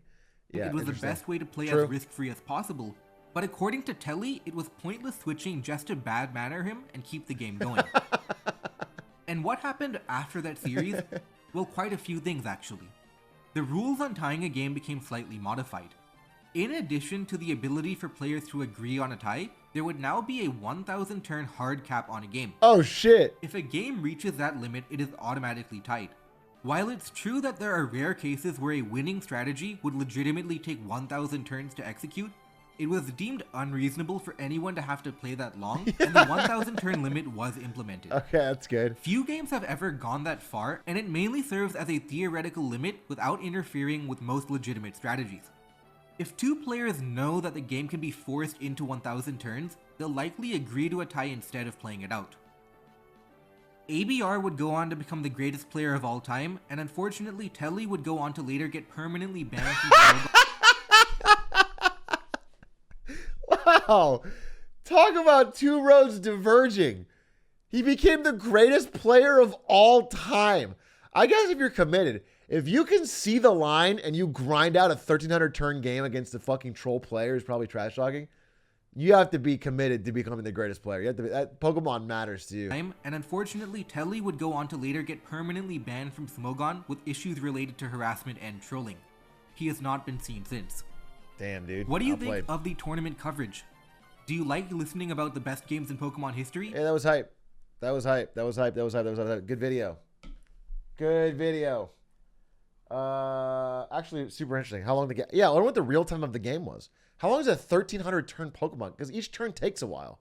God, that probably took so many hours. Ugh. Good video though.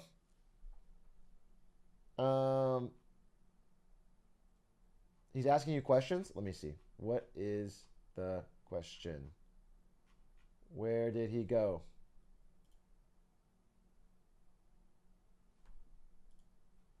You said 2 hours?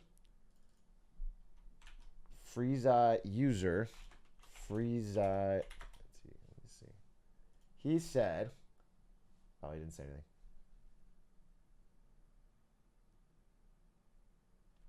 He said, making sure that every time I say PP in a video, it also makes sense as a double entendre for penis. Well, this was the payoff, dude, because every single time he said it, someone had a new joke of the same fucking caliber. Drain that PP was pretty goated. Good vid. Absolutely good vid. I'm glad I watched it. That was interesting. Chat, I think that's the end of the stream. Straight up, 11 p.m. I got to go. I have one more day of work this week, and then I'm fucking free. Busy ass week. I'll be back tomorrow. I gotta figure out what I'm gonna do tomorrow. Something fun. And then Saturday's the big grand finale, Elden Ring plus gaming. Big sevens. Thanks for watching. Hope you enjoy. Oh, also have Labor Day. Monday's off. So it's actually gonna be a fucking huge ass weekend of living large, gaming in charge. I'm gonna rate Cutie Cinderella, obviously. Cutie Cinderella. Go watch her. Go watch her. And enjoy. Have a great night. Thanks for watching. Appreciate it. Hope you have a good weekend if I don't see you. And we'll all be good. Go watch Cutie. Bye, everybody. Have a good night. Thanks for watching.